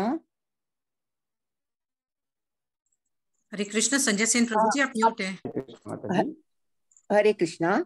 अब मेरे मन में एक जिज्ञासा मैं पूछना चाहती हूँ, युद्ध देखने के योग्य कौन था, ये हमारा बताइए मुझे। हरे कृष्णा माता जी। सुधा माता जी। हाँ, हरे कृष्ण जी, हरे कृष्णा प्रभु जी, सभी को हरे कृष्णा। युद्ध के मैदान में विश्व रूप को देखने वाले अर्जुन शिव के विविध रूप, आदित्यगण, वसु, साध्य, विश्वदेव, दोनों अश्विनी कुमार, मरुदगण, पितृगण, गंधर्व, असुर तथा सिद्धदेव, सभी ने विश्व रूप को आश्चर्यपूर्वक देखा। यहाँ अर्जुन 11.20 वाले श्लोक में भगवान कृष्ण से पूछते हैं, धाव्या पृथ्व्यो हृदमंतरम ही व्याप्तम त्वयेकेन दिशश्च सर्वाः दृष्ट्वा अद्भुत रूपमुगं तवेदं लोकत्रयं प्रवस्थितं महात्मनः। यद्यपि आप एक हैं, किंतु आप आकाश तथा सारे लोकों में एवं उनके बीच में समस्त आकाश में व्याप्त हैं। हे महापुरुष, आपकी इस अद्भुत तथा भयानक रूप को देखकर सारे लोग भयभीत हैं। धाव्या पृथ्वी हो, स्वर्ग और पृथ्वी के बीच का स्थान, और लोकम त्रयम यानी तीनों लोक। इस लोक में महत्वपूर्ण शब्द है, क्योंकि ऐसा प्रतीत होता है न कि केवल अर्जुन भगवान के इस सार्वभौमिक रूप को देखा, बल्कि अन्य ग्रह प्रणालियों ने भी इसे देखा। अर्जुन का विराट रूप देखना स्वप्न नहीं था। अर्जुन कहते हैं, सर्वव्यापी भगवान आप सारी पृथ्वी और उसके ऊपर आकाश तथा उसके बीच के स्थान में सभी 10 दिशाओं में व्याप्त हैं। अर्जुन कहते हैं, इस अद्भुत और भयंकर रूप को देखकर तीनों रूप में ऐसे कंपित हो रहे हैं। विराट का दर्शन करके अर्जुन भयभीत हुआ और उस मनस्थिति में वे तीनों लोक में विस्मय और भय से कंपित दिखाई देते हैं। हरे कृष्णा प्रभु जी, हरे कृष्णा सभी को। हरे कृष्णा माता जी, बहुत सुंदर जवाब दिया आपने। अब मेरा प्रश्न है, मैं सुमन लता त्यागी माता जी से पूछना चाहती हूँ कि कलो असीम लोक भयाकृता और निमित मातरम भाव 11 से 32 से लेकर 33 व्याख्याओं का परिभाषित करें। माता जी, इसके बारे में मुझे थोड़ा करके बताएं। हरे कृष्णा माता जी। हरे कृष्णा सभी को प्रभु जी, हरे कृष्णा। प्रभुपाद जी की जय। भगवत गीता 11.32 में भगवान कहते हैं, कालो अस्मिन् लोक्ष्ये कृत प्रवृद्धो लोकान् स्मार्तुमि प्रवृत्त ऋते अपि त्वां न भविष्यन्ति सर्वे ये अवस्थिता प्रति अनिकेषु योधा। श्री भगवान कहते हैं कि समस्त जग को विनिष्ट करने वाला काल मैं ही हूँ। जब अर्जुन युद्ध न करने ही उचित समझ रहा था, तब भगवान अपने इस सर्वभक्षी काल के रूप के बारे में बताते हुए कहते हैं कि यदि अर्जुन तुम युद्ध ना भी करो, ये सब युद्ध में मेरे द्वारा पहले ही मारे जा चुके हैं। निमित मात्रम यानी भगवत गीता के 11.33 में भी भगवान कहते हैं अर्जुन को कि तुम केवल निमित मात्र ही हो, अर्थात कारण मात्र ही हो। इस संसार की उत्पत्ति और संहार परमेश्वर की इच्छा अनुसार ही होता है। यदि अर्जुन नहीं भी लड़ता तो भी वे किसी अन्य विधि से मारे जाते। अर्जुन तो केवल निमित्त मात्र हैं और पांडवों के अलावा सभी युद्ध में भगवान की इच्छा से पहले ही मृत्यु को प्राप्त हो चुके हैं। हरे कृष्णा प्रभु जी। धन्यवाद माता जी, बहुत सुंदर आपने मेरे को जब इसका उत्तर दिया।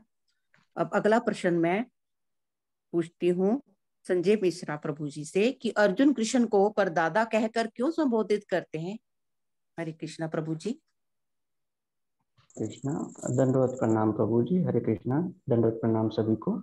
संजीव प्रभु जी नेटवर्क कनेक्शन की वजह से आज प्रेजेंट नहीं है, तो उनका उत्तर मैं कोशिश करता हूं कि मैं दे पाऊं। हरे कृष्णा सभी को। तो जिस तरह से हमने भगवत गीता में पढ़ा है कि मनुष्यों के प्रथम मनुष्य जो है पिता जो हम बोल सकते हैं वो है मनु, और उनके पिता ब्रह्मा जी हैं। तो ब्रह्मा जी गर्भोदक्षाय विष्णु के नाभि से जो कमल लाल निकला है, ब्रह्मा जी की उत्पत्ति उनसे हुई है, अर्थात ब्रह्मा जी के पिता हुए विष्णु, और विष्णु जो है वो भगवान कृष्ण के ही अवतार हैं, विस्तारित रूप हैं। इसलिए हम यह समझ सकते हैं कि अर्जुन जो है वे भगवान श्री कृष्ण के परपोते हैं, ऐसा हम कह सकते हैं, जिस तरह से हमने भगवत गीता का अध्ययन किया है। इसलिए अर्जुन कृष्ण को प्रपितामह अर्थात पर बाबा या परदादा कहकर संबोधित करते हैं, क्योंकि वे विश्व के प्रथम जीव ब्रह्मा के पिता हैं। जैसा कि हमने भगवद गीता में पढ़ा है कि भगवान श्री कृष्ण ने खुद ही कहा है कि इस सृष्टि का प्रथम व्यक्ति या प्रथम मैं ही हूँ, मुझसे ही यह संसार जगत बना है। हरे कृष्ण माता जी। बहुत सुंदर प्रभु जी, बहुत अच्छे से आपने समझाया। अब मेरा अगला प्रश्न अंजना मिश्रा माता जी से है कि सूर्य और दीपक के सादृश्य का हमें इसकी कृपया हमें व्याख्या करके समझाए माता जी। हरे कृष्णा माता जी। हरे कृष्णा जी माता जी। अंजना माता जी भी आज किन्हीं कारणों की वजह से ज्वाइन नहीं कर पाए हैं, तो उनके उत्तर का मैं कोशिश करता हूं कि उनके प्रश्न का उत्तर दे पाऊं।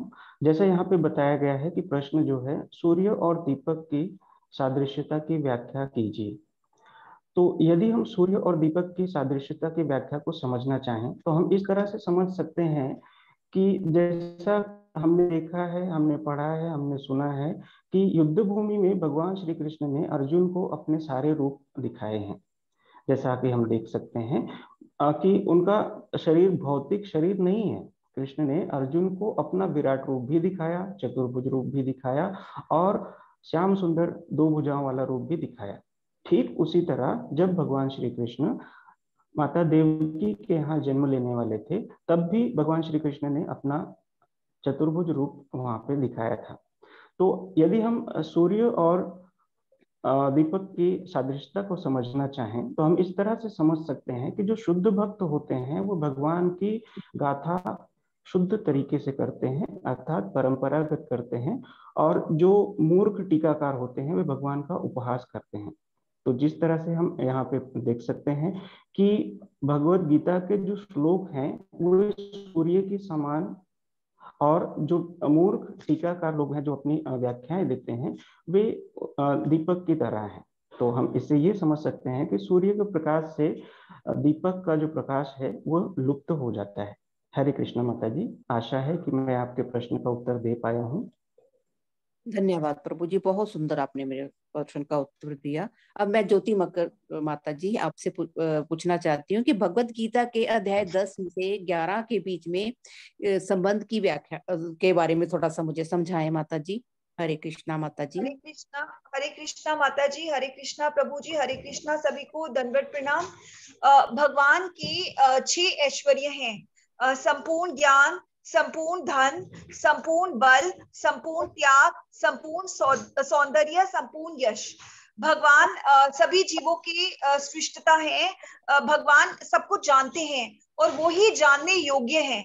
और भगवान को ना हम यज्ञ, तप, दान, ज्ञान से हम किसी भी माध्यम से भगवान के दर्शन नहीं कर सकते। हम इन किसी भी माध्यम से भगवान की सेवा नहीं कर सकते। भगवान केवल भक्ति और अनन्य भक्ति से ही प्राप्त होते हैं।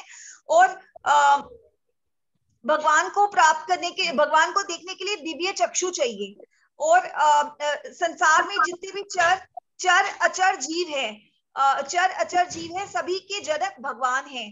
और भगवान को देखने के लिए बड़े बड़े ऋषि मुनि भी भगवान के दिव्य स्वरूप को नहीं देख पाए। और देवता भी भगवान के दो कृष्ण रूप को देखने के लिए ललायित रहते हैं। और भगवान को देखने के लिए एक तो हमें अपने अंदर का मनोधर्म त्यागना पड़ेगा। एक तो हमें भगवान को देखने के लिए अपने अंदर का मतलब कि सकाम कर्म के भाव त्यागने पड़ेंगे। और भगवान को अपना चरम लक्ष्य मान के उनकी सेवा भाव से हर कार्य करना पड़ेगा। और बिल्कुल ही निष्काम भावना से और सभी जीवों के प्रति मैत्री भाव रखने पड़ेंगे। इसी तरीके से भगवान प्राप्त होते हैं। और एक और बात कि भगवान को मतलब जो हम ये अपने अंदर भाव रखते हैं कि शुभ अशुभ, वो हमारे मनोभाव होते हैं। दरअसल इस सृष्टि में जो कुछ भी है वो अशुभ ही है, क्योंकि प्रकृति स्वयं अशुभ है। केवल भगवान की भक्ति, शुद्ध भक्ति ही शुभ है। हरे कृष्णा माता जी। उम्मीद है कि आपको मेरा उत्तर सही लगा होगा। धन्यवाद माता जी, मुझे आपका जवाब बहुत ही सुंदर लगा। अब मैं माता वंदना माता जी से पूछूंगी कि भगवत गीता अध्याय 11 का सारांश प्रस्तुत हमें मुझे उसके बारे में सारांश में बताएं कि मुख्य दार्शनिक जो हैं वह अव्ययों और छंदों के वर्गों की पहचान करें और कैसे ये जुड़ते हैं, इसके बारे में मुझे थोड़ा बताएं माता जी। हरे कृष्णा प्रभु जी, दंडवत प्रणाम सभी को, दंडवत प्रणाम। श्रील प्रभुपाद जी की जय। भगवत गीता अध्याय 11 का सारांश अध्याय में यह बताया गया है कि भगवान कृष्ण समस्त कारणों के कारण व समस्त अवतारों के उद्गम है। कृष्ण का रूप ही सर्वोपरि एवं परम सार है। श्लोक 1 से 4 तक अर्जुन भगवान का विश्व रूप देखने के लिए प्रार्थना करते हैं। यहाँ अर्जुन अन्यों को विश्वास दिलाने और उनकी दिव्यता स्थापित करने के लिए विराट रूप का दर्शन करना चाहते हैं। श्लोक 5 से 8 तक भगवान अर्जुन को दिव्य नेत्र प्रदान करते हैं, जिससे अर्जुन भगवान के ऐश्वर्य को, सैकड़ों हजारों प्रकार के दैवी तथा विविध रंगों वाले रूपों को देख सके। श्लोक 9 से 30 तक भगवान के विराट रूप का वर्णन है। यह रूप सारे ब्रह्मांड में फैला हुआ था। अब अर्जुन ने भगवान के शरीर में सारे देवता, ब्रह्मा जी, शिव जी, समस्त ऋषियों और समस्त दैवी दिव्य सर्पों को देखा। उनके अनेक हाथ, पैर, मुंह तथा आंखें थी। सब कुछ दैवी था। ऐसा लग रहा था मानो हजारों सूर्य एक साथ उदित हो गए हों। उनका ना तो आदि है, ना मध्य है, ना अंत है। सूर्य चंद्रमा उनकी आंखें हैं। मुख से धधकती हुई अग्नि निकल रही है जो सारे ब्रह्मांड को जला रही है। सारे लोग भयभीत हैं और भगवान से रक्षा की प्रार्थना कर रहे हैं। यह भगवान का काल रूप है जो दुष्टों का विनाश करने के लिए है। अर्जुन तो निमित्त मात्र हैं। भगवान उन्हें यश देना चाहते हैं। ये सब भगवान के द्वारा पहले ही मारे जा चुके हैं।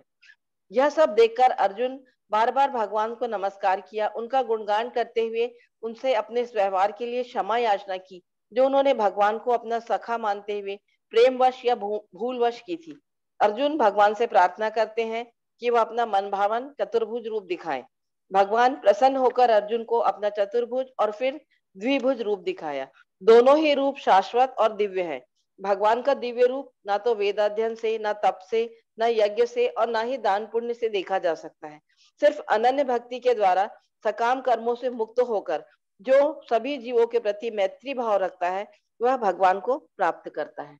हरे कृष्ण माता जी, आशा है आपको समझ में आया होगा जी। बहुत सुंदर, बहुत अच्छा लगा आपका जवाब मुझे। अब मैं प्रभु संजय सेन जी से पूछना चाहती हूँ कि समादार को ये समझाए कि अर्जुन का जो विश्व रूप था वो दिन में ही क्यों दिखाया गया।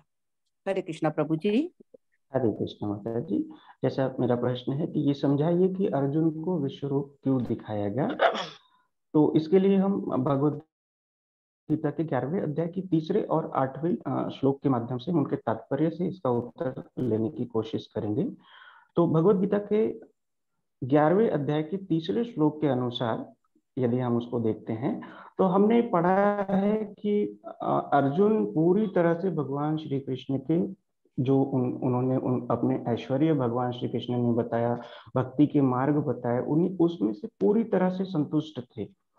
अर्जुन को पूरी तरह से ये ज्ञात हो गया था, पूरी तरह से विश्वास भी हो गया था कि भगवान श्री कृष्ण ही परमपिता परमेश्वर और एकमात्र भी अर्जुन भविष्य में आने वाले जो लोग हैं उनके बारे में चिंतित थे और वो ये सोचते थे कि हो सकता है कि भविष्य में ऐसे लोग, ऐसे मूर्ख भी हों जो भगवान के भगवान होने पर संदेह कर सकते हैं।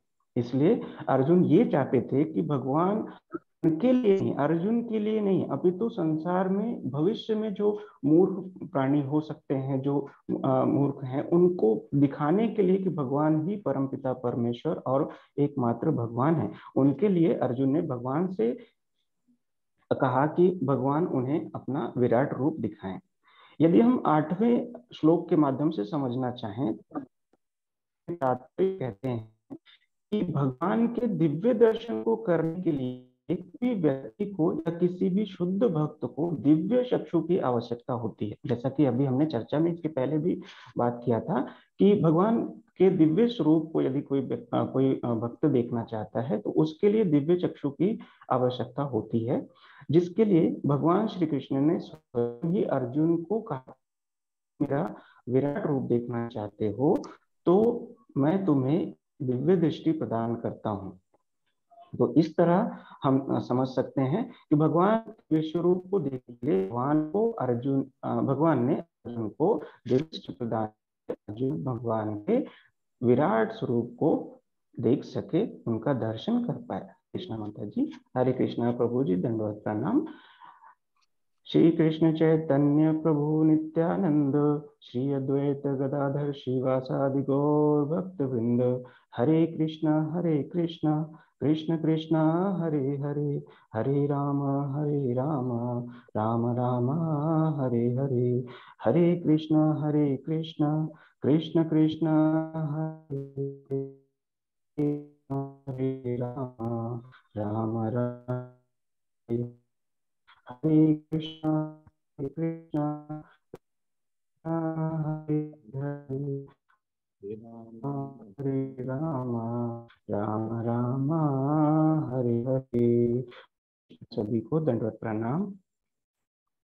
हरे कृष्णा सुमन माता जी। अब आप वैष्णव मंत्र करके हम अपने ग्रुप की समाप्ति करना चाहेंगे, पूर्ण करेंगे, तो आप इसको करिए माता जी, वैष्णव मंत्र को। वाञ्छा कल्पतरुभ्यश्च कृपा सिन्धुभ्य एव च पतितानां पावनेभ्यो वैष्णवेभ्यो नमो नमः। वाञ्छा कल्पतरुभ्यश्च कृपा सिन्धुभ्य एव च पतितानां पावनेभ्यो वैष्णवेभ्यो नमो नमः।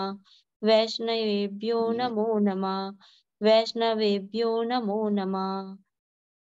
हरे कृष्ण अनंत प्रभु कोटि जी, श्री वैष्णव वृंद प्रभुपाद जी की की जय। जय। हरे कृष्णा हरे प्रभु जी। कृष्ण प्रभु जी। हरे कृष्णा।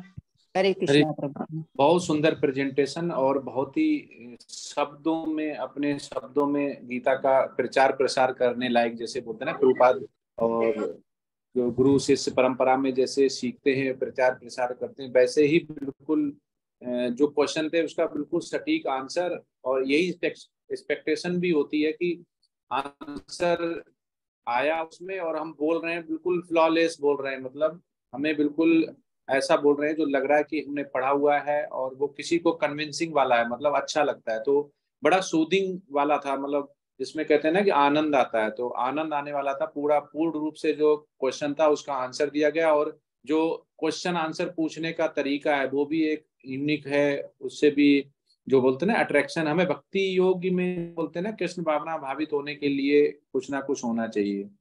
तो इसमें जो हमने प्रेजेंटेशन अभी 2 देखी है, उसमें 2-3 मेरे क्वेश्चन आए हैं, बहुत सारे लोगों के लिए, खासतौर से इसके लिए भी हो सकता है। जैसे मैं सुमनलता माता जी से क्वेश्चन पूछता हूँ कि उनका नाम मुझे दिख रहा है वीडियो भी, कि आपका परिचय क्या है माता जी? प्रभु जी कैसे, मतलब आप त्यागी हैं सुमनलता माता, हाँ, तो आपका परिचय क्या हुआ? प्रभु जी मैं अपने मतलब पर्सनल अपने बारे में बताऊं या? नहीं, मेरा तो क्वेश्चन ये, आपका परिचय क्या है? प्रभु जी अभी तो हम प्रथम उसमें अभी प्रथम श्रेणी के भक्त हैं प्रभु जी, अभी तो कनिष्ठ भक्त। तो यही हम गीता पढ़ते हैं तो कभी कभी हम भूल जाते हैं, हम दास हैं माता जी, हम कोई प्रथम द्वितीय कोई नहीं है, हम दासन दास दासन। चैतन्य महाप्रभु ने क्या बोला, वो हमारी पहचान, हमारा परिचय है, हम कृष्ण भावना भावित में हम दास हैं। और दासों के भी श्री प्रभुपाद बोलते हैं हम 1/10,000, एक के दास नहीं है। दास और दासम परा जो परंपरा है, उसमें कृष्ण से ब्रह्मा जी से नारद मुनि वेद व्यास, ऐसे करके रखते रखते 33 तो हमारे गुरु आचार्य की श्रृंखला में, और हम कितने दासों के करोड़ों जो हैं हमारे, उनके दासों के दास। तो हमारी परिचय ये है, हमारा जो सुमनलता त्यागी माता जी का जो नाम लिखा हुआ है भौतिक है, इस भौतिक से कुछ भी नहीं होने वाला। ये आज आपका नाम है, कल किसी और का होगा, परसों किसी और का होगा, लेकिन हमारा जो आध्यात्मिक नाम है, प्रभुपाद बोलते हैं आध्यात्मिक नाम है, वो हमारा दास है। अगर हम दास भूल जाएंगे तो हम कृष्ण भावना भावित नहीं होंगे। तो प्रभुपाद हमेशा ही जब किसी भी बॉम्बे में या कहीं वृंदावन में बैठते तो वो किसी भी भक्त से पूछ लेते थे आपका परिचय क्या है, तो वो जेंटलमैन उठते थे, बताते थे आई एम IAS ऑफिसर या आई एम डॉक्टर और मेरे पास इतने नौकर चाकर बंगला गाड़ी। तो करे बाद में बोलते थे क्या इडियट है, मतलब अपने उनको बोलते, तो वो बोलते कि ये सब क्या है, ये सब भौतिक है। आप प्रवचन सुन रहे हैं, प्रचार प्रसार कर रहे हैं, भगवान को कर रहे हैं, तो भगवान के पास क्या नहीं है? जिसमें हम जॉब करके सैलरी लेते हैं 1 लाख रुपए 10,000 रुपए, तो किसी से लेते हैं? भगवान का तो सब कुछ है। अगर यही भक्ति हम भगवान के लिए करेंगे तो भगवान तो हमें वो दे सकता है जो कोई नहीं दे सकता है। हमें हमें क्या क्या राजा देगा, क्या हमें हमारा मालिक देगा?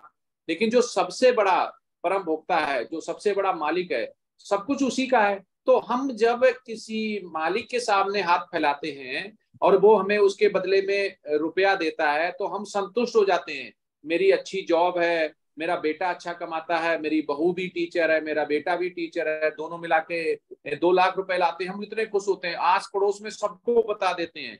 लेकिन जो वो 2 लाख रुपए ला रहे हैं, वो किसके ला रहे हैं? वो चोर हैं, वो भगवान कृष्ण के लेके आ रहे हैं। हम ये भूल जाते हैं कि हम दास हैं, वो चोरी करके ला रहे हैं, भगवान का है, हम वापिस नहीं कर रहे हैं, तो हम चोर हैं। अनाज हम ले रहे हैं, भगवान का एकादशी का व्रत नहीं कर रहे हैं, हम प्रसादम नहीं बांट रहे हैं, चढ़ा रहे खिला रहे हैं, हम चोर हैं। हम चोरी से नहीं बच पा रहे हैं। एक ही चोर जो था, जिसके चोरी करने के बाद भी उसको भगवान पूजते हैं, वो केवल है भगवान श्री कृष्ण। अगर हम चोरी करेंगे तो हमें जेल मिलेगी और पिटाई होगी, ठीक है? तो इसमें हम जो चोरी करें, पहला हमारा परिचय हो गया। तो प्रभुपाद बहुत अच्छा बोलते हैं कि हमें हाथ फैलाएं उसके सामने जो सब कुछ दे देता है। सर्वधर्मन्य परतज्य मामेकम शरणं व्रजा अहम त्वमेव सर्व पापेभ्यो मोक्षासि मा शुचा। भगवान खुद बोलता है कि सारे धर्म जो तुम्हारे हैं उनको त्याग दो, मेरा धर्म स्वीकार करो। वो तुम्हारे पास जो है वो तो रहेगा ही, मैं तुम्हें और दूंगा। हमें भगवान पे विश्वास नहीं है, हम इधर उधर मांग रहे हैं, इधर उधर जा रहे हैं, सुबह भी हार्ड वर्क कर रहे हैं भगवान के लिए नहीं। जैसे अभी कितने 10 लोग नहीं आए, वो 10 लोग लगे हुए रुपया गिनने में। कोई अपने ऑफिस में होगा, कोई अपने नौकरी में होगा, कोई कहीं गप्पे मार रहा होगा, कोई कुछ कर रहा होगा, सब भगवान। लेकिन जो परम भोक्ता है उसकी तरफ हम देख ही नहीं रहे हैं। तो हमारा परिचय है, हमें कभी नहीं भूलना चाहिए। जिस दिन हम अपना परिचय भूल जाएंगे, कृष्ण भावना भावित हम नहीं हो पाएंगे, उसी दिन हम दास सभ्यता से खत्म हो जाएंगे। और जैसा ही दास प्रथा से खत्म हुए तो हम भगवान की भक्ति नहीं कर पाएंगे। हमें दास बनने में कभी भी हमें परहेज नहीं करनी चाहिए, शर्म नहीं आनी चाहिए। हमारा क्या है, हम दास हैं। इसीलिए हमारा इनिशिएशन होने के बाद हमारा नाम बदल जाता है, सबके आगे दास लग जाता है, हम दास हो जाते हैं। हम भगवान के दास हैं। किसके? हम किसी के दास नहीं, हम भौतिक दास नहीं है कि हम अपने मालिक हैं उनके दास हैं, और हम इनके दास हैं, हम उनके दास हैं, नहीं, हम भगवान के दास हैं। तो जो अभी हमने 2 ग्रुप देखे उसमें यही निकल लगा, हमारा परिचय क्या है? हमारा परिचय है हम भगवान दास हैं। श्री चैतन्य महाप्रभु ने बिल्कुल क्लियर किया हुआ है, उन्होंने बहुत किया है कि हमारा परिचय है हम दास हैं। हम कृष्ण भावना भावित होने के लिए दास हैं। जब तक हम दास नहीं बनेंगे तब तक हम नहीं कर पाएंगे। जैसे नीचे वाला क्या होता है कि हमारी जो वन व्यवस्था है और आश्रम है, उसमें हम कूड़ा डालते हैं रोड के किनारे, और कूड़े वाला आता है वो साफ करता है, ठीक है?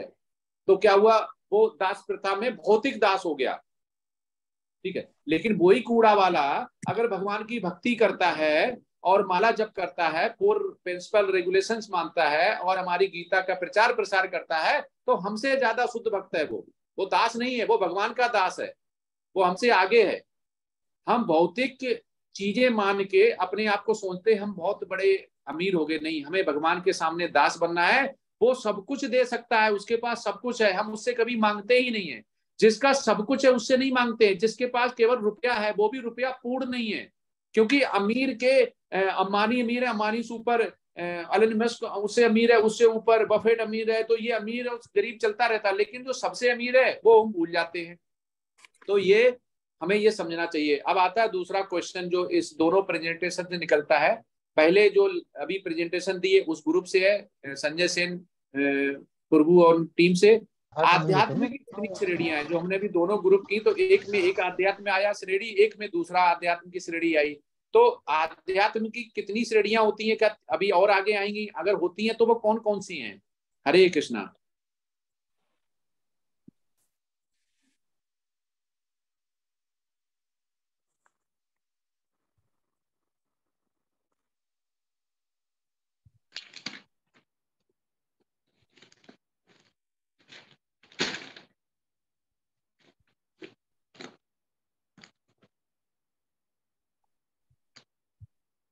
हरे कृष्णा। मेरी आवाज आ रही क्या? जी प्रभु जी। जी प्रभु जी आ रही।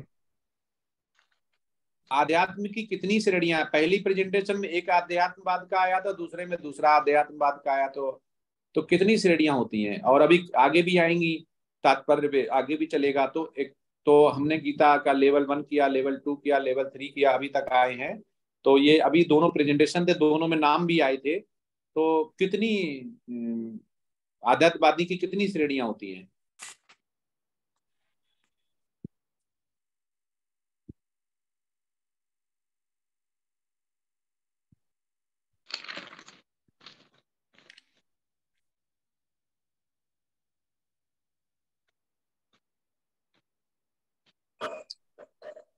थर्टी 31 डिवोटी हैं, सारे ही साइलेंट हैं। हरे कृष्णा प्रभु जी। हाँ। प्रभु जी, आध्यात्म की 4 श्रेणियां होती हैं जो है अभी तक जो हम लोग पढ़ रहे हैं, कर्म योग, ज्ञान योग और अष्टांग योग और भक्ति योग। माता जी आध्यात्मवादियों की श्रेणियां पूछी हैं। प्रभु जी 2 श्रेणी है। जी हरे कृष्णा प्रभु जी, 2 श्रेणियां होती हैं, एक प्रत्यक्ष और एक अप्रत्यक्ष।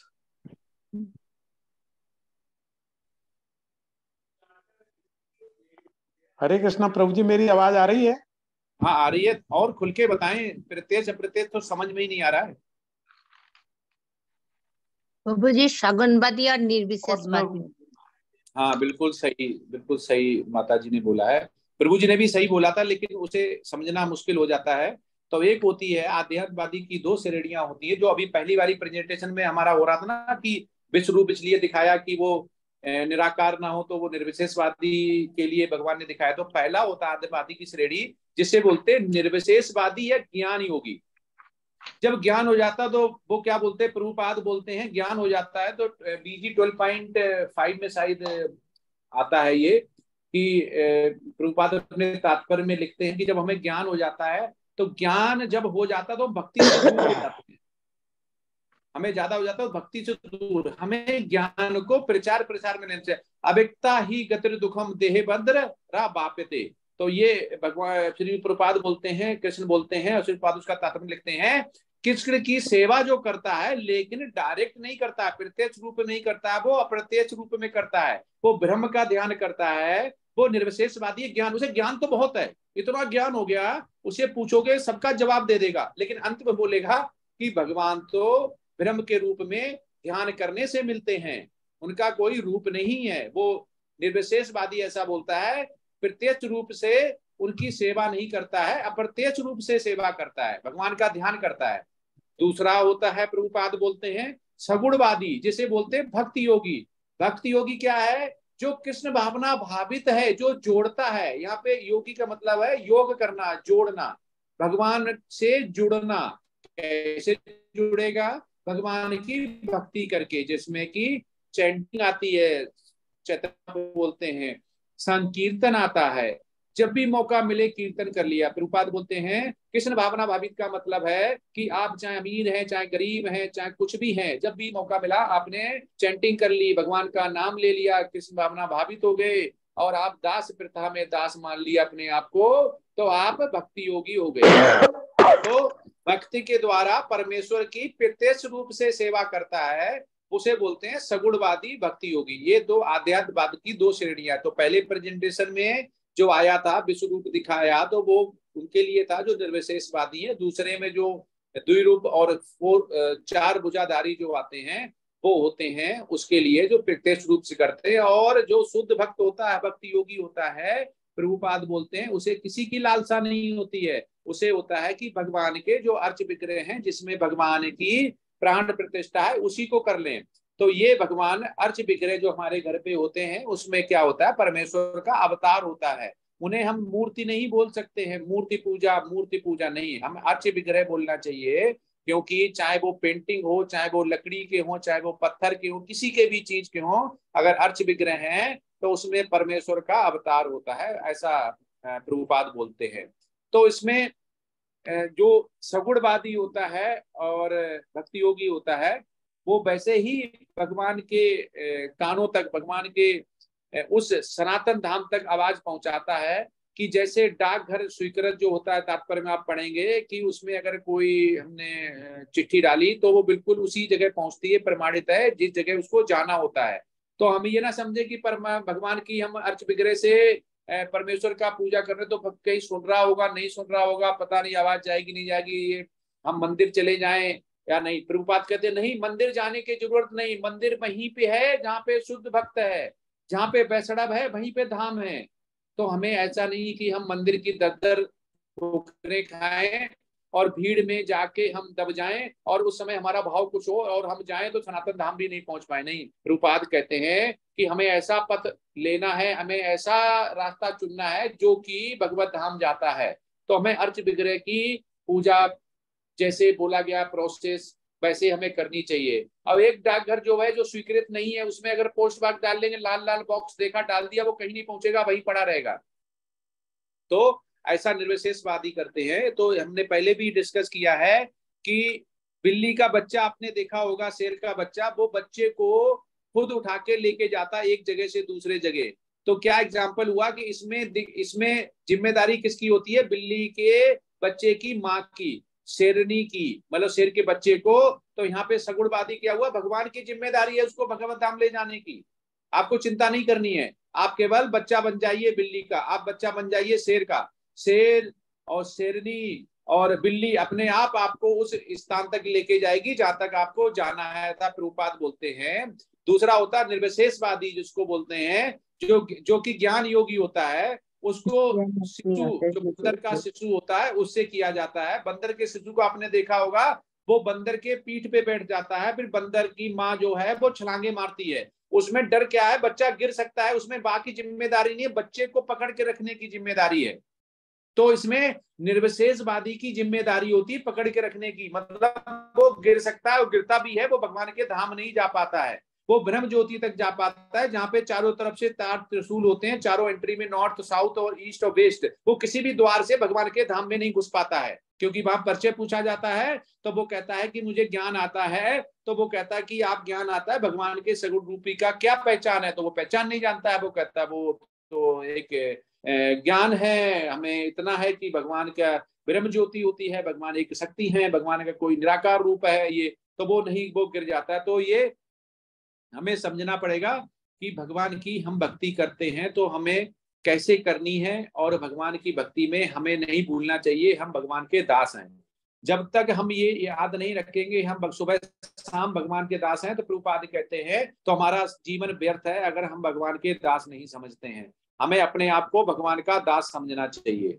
तो यहाँ पे एक क्वेश्चन और आता है, जो भगवान का अगर दास समझ लिया तो क्या भगवान एक भक्त का, तो प्रभुपाद ये भी बोलते हैं कि जो भी भक्त है वो तो भगवान का जब भी मौका मिले चैंटिंग करें, संकीर्तन करें, कीर्तन करें, और जो शुद्ध भक्त होता है वैष्णव उसका संग करें। नवदा भक्ति में पहले क्या होता है? श्रवण आता है। तो भगवान यहाँ क्या बोलते हैं कि जो शुद्ध भक्त होता है, भगवान भक्त की जो भक्ति होती है, मतलब दास होता है, जो भक्ति होती है उससे बहुत प्रसन्न होते हैं। तभी भगवान ने अर्जुन को क्या बोला है कि तुम डंका बजा के ये बोल दो कि मेरे जो भक्त हैं उनका विनाश नहीं होता है, उनको पतन नहीं होता, उनका डरने की जरूरत नहीं है। तो हमें डरना नहीं चाहिए, हम दास हो चाहे कुछ भी हो। कौंते प्रतिजेना ही नाम बे भक्ता, क्या बोला हो? प्रणसति। भगवान ने बोला हुआ है कि हे अर्जुन तुम डंका बजा के, प्रभुपाद बोलते हैं डंका बजा के तुम सबसे बोल दो कि मेरे भक्त का कभी भी पतन नहीं होता है। लेकिन हम भक्त हैं नहीं है, ये डाउट है। तो भक्तों का उसका पतन नहीं होगा, हमारा तो पतन हो जाएगा, क्योंकि हम भौतिक हैं। हमारा नाम ये है, हमारे पास नौकर है, हमारे पास बंगला है, हमारे पास गाड़ी है, हमें चैंटिंग करने में दिक्कत आ रही है, हमें 16 माला नहीं कर पा रहे हैं प्रभु जी, हम 12 ही कर पा रहे हैं, 8 ही कर पा रहे हैं, अगले एकादशी को करेंगे। ऐसे एकादशी पता नहीं कितनी निकल गई जब तक मृत्यु आ गई, ठीक है, भगवत धाम जा ही नहीं पाए। तो प्रभुपाद श्री कृष्ण से अर्जुन कहते भी हैं कि जिसने बहुत ज्यादा भक्ति करी और वो गिर गया, मतलब बीच में ही उसकी मृत्यु होगी, उसका क्या होगा? तो कृष्ण बोलते हैं जिसने बीच में हो गई भगवत धाम नहीं पाया, वो इसी मृतलोक पे पुण्य खत्म होने पे, क्षीण होने पे वापिस आएगा और किसी भी ब्राह्मण उच्च कोटि के कुल में जन्म लेगा, फिर वो वहां से भक्ति चालू करेगा। तो हमारा तो नुकसान कहीं पे भी नहीं है, क्योंकि भगवान ने बोल दिया पतन नहीं होगा। तो उन्होंने अर्जुन से बोला कि तुम घोषणा कर दो। तो किससे? भगवान भक्त से बहुत खुश होता है। हमें भक्त को खुश करना है, हमें गुरु को खुश करना है, भगवान अपने आप खुश हो जाएगा। हमें किसी भी भौतिक व्यक्ति को खुश नहीं करना है कि हमें अपने भाई को खुश करना, अपनी बेटी को, अपने बेटे को, अपनी सासू को, अपने ससुर को खुश करना है तो हमारी जिंदगी सफल हो जाएगी। नहीं, आप भौतिक अगर खुश करेंगे तो आप दास नहीं होंगे, कृष्ण भावना भावित नहीं होंगे, क्योंकि भगवान ने अर्जुन को खुद डायरेक्ट बोला हुआ है कि तुम घोषणा करो। भगवान खुद बोल सकते थे, बोले नहीं, अगर मैं बोलूंगा तो लोग सोचेंगे कि भगवान ने बोला, भगवान तो कुछ भी कर सकता है। नहीं, वो बोला कौंते प्रत्यजानहि नेमे भक्ता प्रदर्शयति, बोला तुम बोलो हे कुंती पुत्र, निर्णय होकर ये घोषणा कर दो कि मेरे भक्त का कभी पतन नहीं होता। तो इससे क्या निकलता है कि हमें जो भी शुद्ध भक्त है उनका सत्संग करना चाहिए, संग करना चाहिए और भगवान पे विश्वास करना चाहिए कि जो भी हमारा गुरु, हमारा वैष्णव बोल रहा है तो हमारा पतन कभी नहीं होगा। तो ये आज दोनों प्रेजेंटेशन का यही सार था। तो हम दास हैं। आध्यात्मवाद की दो श्रेणियां होती हैं, सगुणवादी, निर्गुणवादी, और उनका कैसे पतन होता है, अगर पतन होता तो वो कहाँ जाएंगे, क्या होगा उनका, तो भगवान ने सभी का आंसर दिया हुआ है। तो ये आज का हो गया। किसी का कोई क्वेश्चन है तो पूछ सकते हैं, नहीं और विराम देते हैं। हरे कृष्ण प्रभु जी। हाँ प्रभु जी। प्रभु जी, मेरा क्वेश्चन है श्रीमद् भगवद गीता के 10वें अध्याय के श्लोक नंबर 39 में। तो इसमें ये बताया गया है कि जो कुछ कृष्ण की शक्ति पर आधारित नहीं है वह माया है। तो थोड़ा सा स्पष्ट कीजिए प्रभु जी कृपया। हाँ प्रभु जी, प्रभुपाद बोलते हैं इल्यूजन जो है, मिथ है, जो फॉल्स ईगो है, उसे ही माया है। माया मतलब सिंपल बताया कि अगर भगवान भक्ति योग नहीं, जिस चीज में भक्ति मतलब कृष्ण नहीं है सेंटर में, हमें जो भी इल्यूजन है, मतलब हम माला नहीं कर पा रहे हैं, हमें कोई भी दिक्कत आ रही, वो सारी माया है। प्रभुपाद जी बोलते हैं हम भगवान की भक्ति, हम दास हैं, भगवान की सेवा नहीं कर पा रहे, 24 घंटे में उनको टाइम नहीं दे पा रहे। टाइम जो काट रहा है, टाइम जो निकाल रहा है, वो कौन है? वो है माया। माया इल्यूजन जो है, जो फिजिकल इल्यूजन है या भौतिक इल्यूजन है, वो अपनी तरफ हमें खींच लेती है। तो हमें इल्यूजन की तरफ नहीं जाना है। तो ये प्रभुपाद क्लियर करते हैं कि जो हम हटते हैं भगवान से, मतलब जैसे हमारा 16 माला नहीं चेंटिंग कर पा रहे, हमारा क्वालिटी नहीं आ रही, हमारा मन नहीं लग रहा, हमारी मन इंद्रिया कंट्रोल में नहीं है, हम बहुत ज्यादा आसक्ति है हमें भौतिक से, तो ये चीज जो खींचती है भगवान से, हमें माला जप नहीं करने देती है। जैसे प्रभुपाद आंसर देते हैं कि वृंदावन में एक प्रभु जी से पूछा, काफी भीड़ बैठी हुई थी, तो माया आप ही जैसा क्वेश्चन था कि आप बताइए कितनी माला करते हैं। वो बोले प्रभु जी मैं 16 माला करता हूँ। आप बताइए कितनी करते हैं माता जी? बोला कि मैं इतनी करती हूँ। एक भक्त उठे, बोले आप कितनी माला करते हैं? बोले प्रभु जी मेरी कहाँ कोई औकात की मैं माला करें, ठीक है, हमसे तो ठाकुर करवाता है, हम करते नहीं, हमसे ठाकुर करवाता है, और ठाकुर की कृपा से, भगवान की कृपा से हम 21 माला जप करते हैं। ये जो पहले वाले आपका प्रभु जी क्वेश्चन का आंसर है, वो है भौतिक मतलब माया से, कि हम करते हैं जबरदस्ती, हम इतना करते हैं, जहां पे हम बोलते हैं जिसमें हमारी अहम आ जाता है। लेकिन जब हम भगवान को सेंटर में रख के सारी एक्टिविटी करते हैं तो वो माया नहीं होती है, वो माया से दूर होता है। माया मतलब हो गया भौतिक इल्यूजन, जिसमें आसक्ति होती है भौतिक के लिए, उसे बोलते हैं माया। जी प्रभु जी, हरे कृष्णा। प्रभु जी, एक भगवद गीता के अध्याय 8 में श्लोक नंबर 16 में भी ये बताया गया है कि आध्यात्मिक ब्रह्मांड क्या है। तो मेरा थोड़ा यहाँ पे ये मुझे स्पष्ट कीजिए प्रभु जी के आध्यात्मिक ब्रह्मांड तो पहली बार सुन रहे हैं, तो ये क्या होता है? आध्यात्मिक ब्रह्मांड उसे बोलते हैं जिसमें कि हमें अध्यात्म की नॉलेज मिलती है। जहाँ पे वैष्णव होता है वही आध्यात्म का केंद्र बन जाता है। तो आध्यात्मिक ब्रह्मांड मतलब हम जहाँ पे भी, प्रभुपाद इसका बोलते हैं, हम जहाँ पे भी जाएंगे पूरा जो ब्रह्मांड है, अगर वो आध्यात्म, जैसे योगी होते हैं, योगी जो आप देखेंगे उसमें चैप्टर 8 में ही है कि जो बहुत उच्च योगी होते हैं, जैसे अर्जुन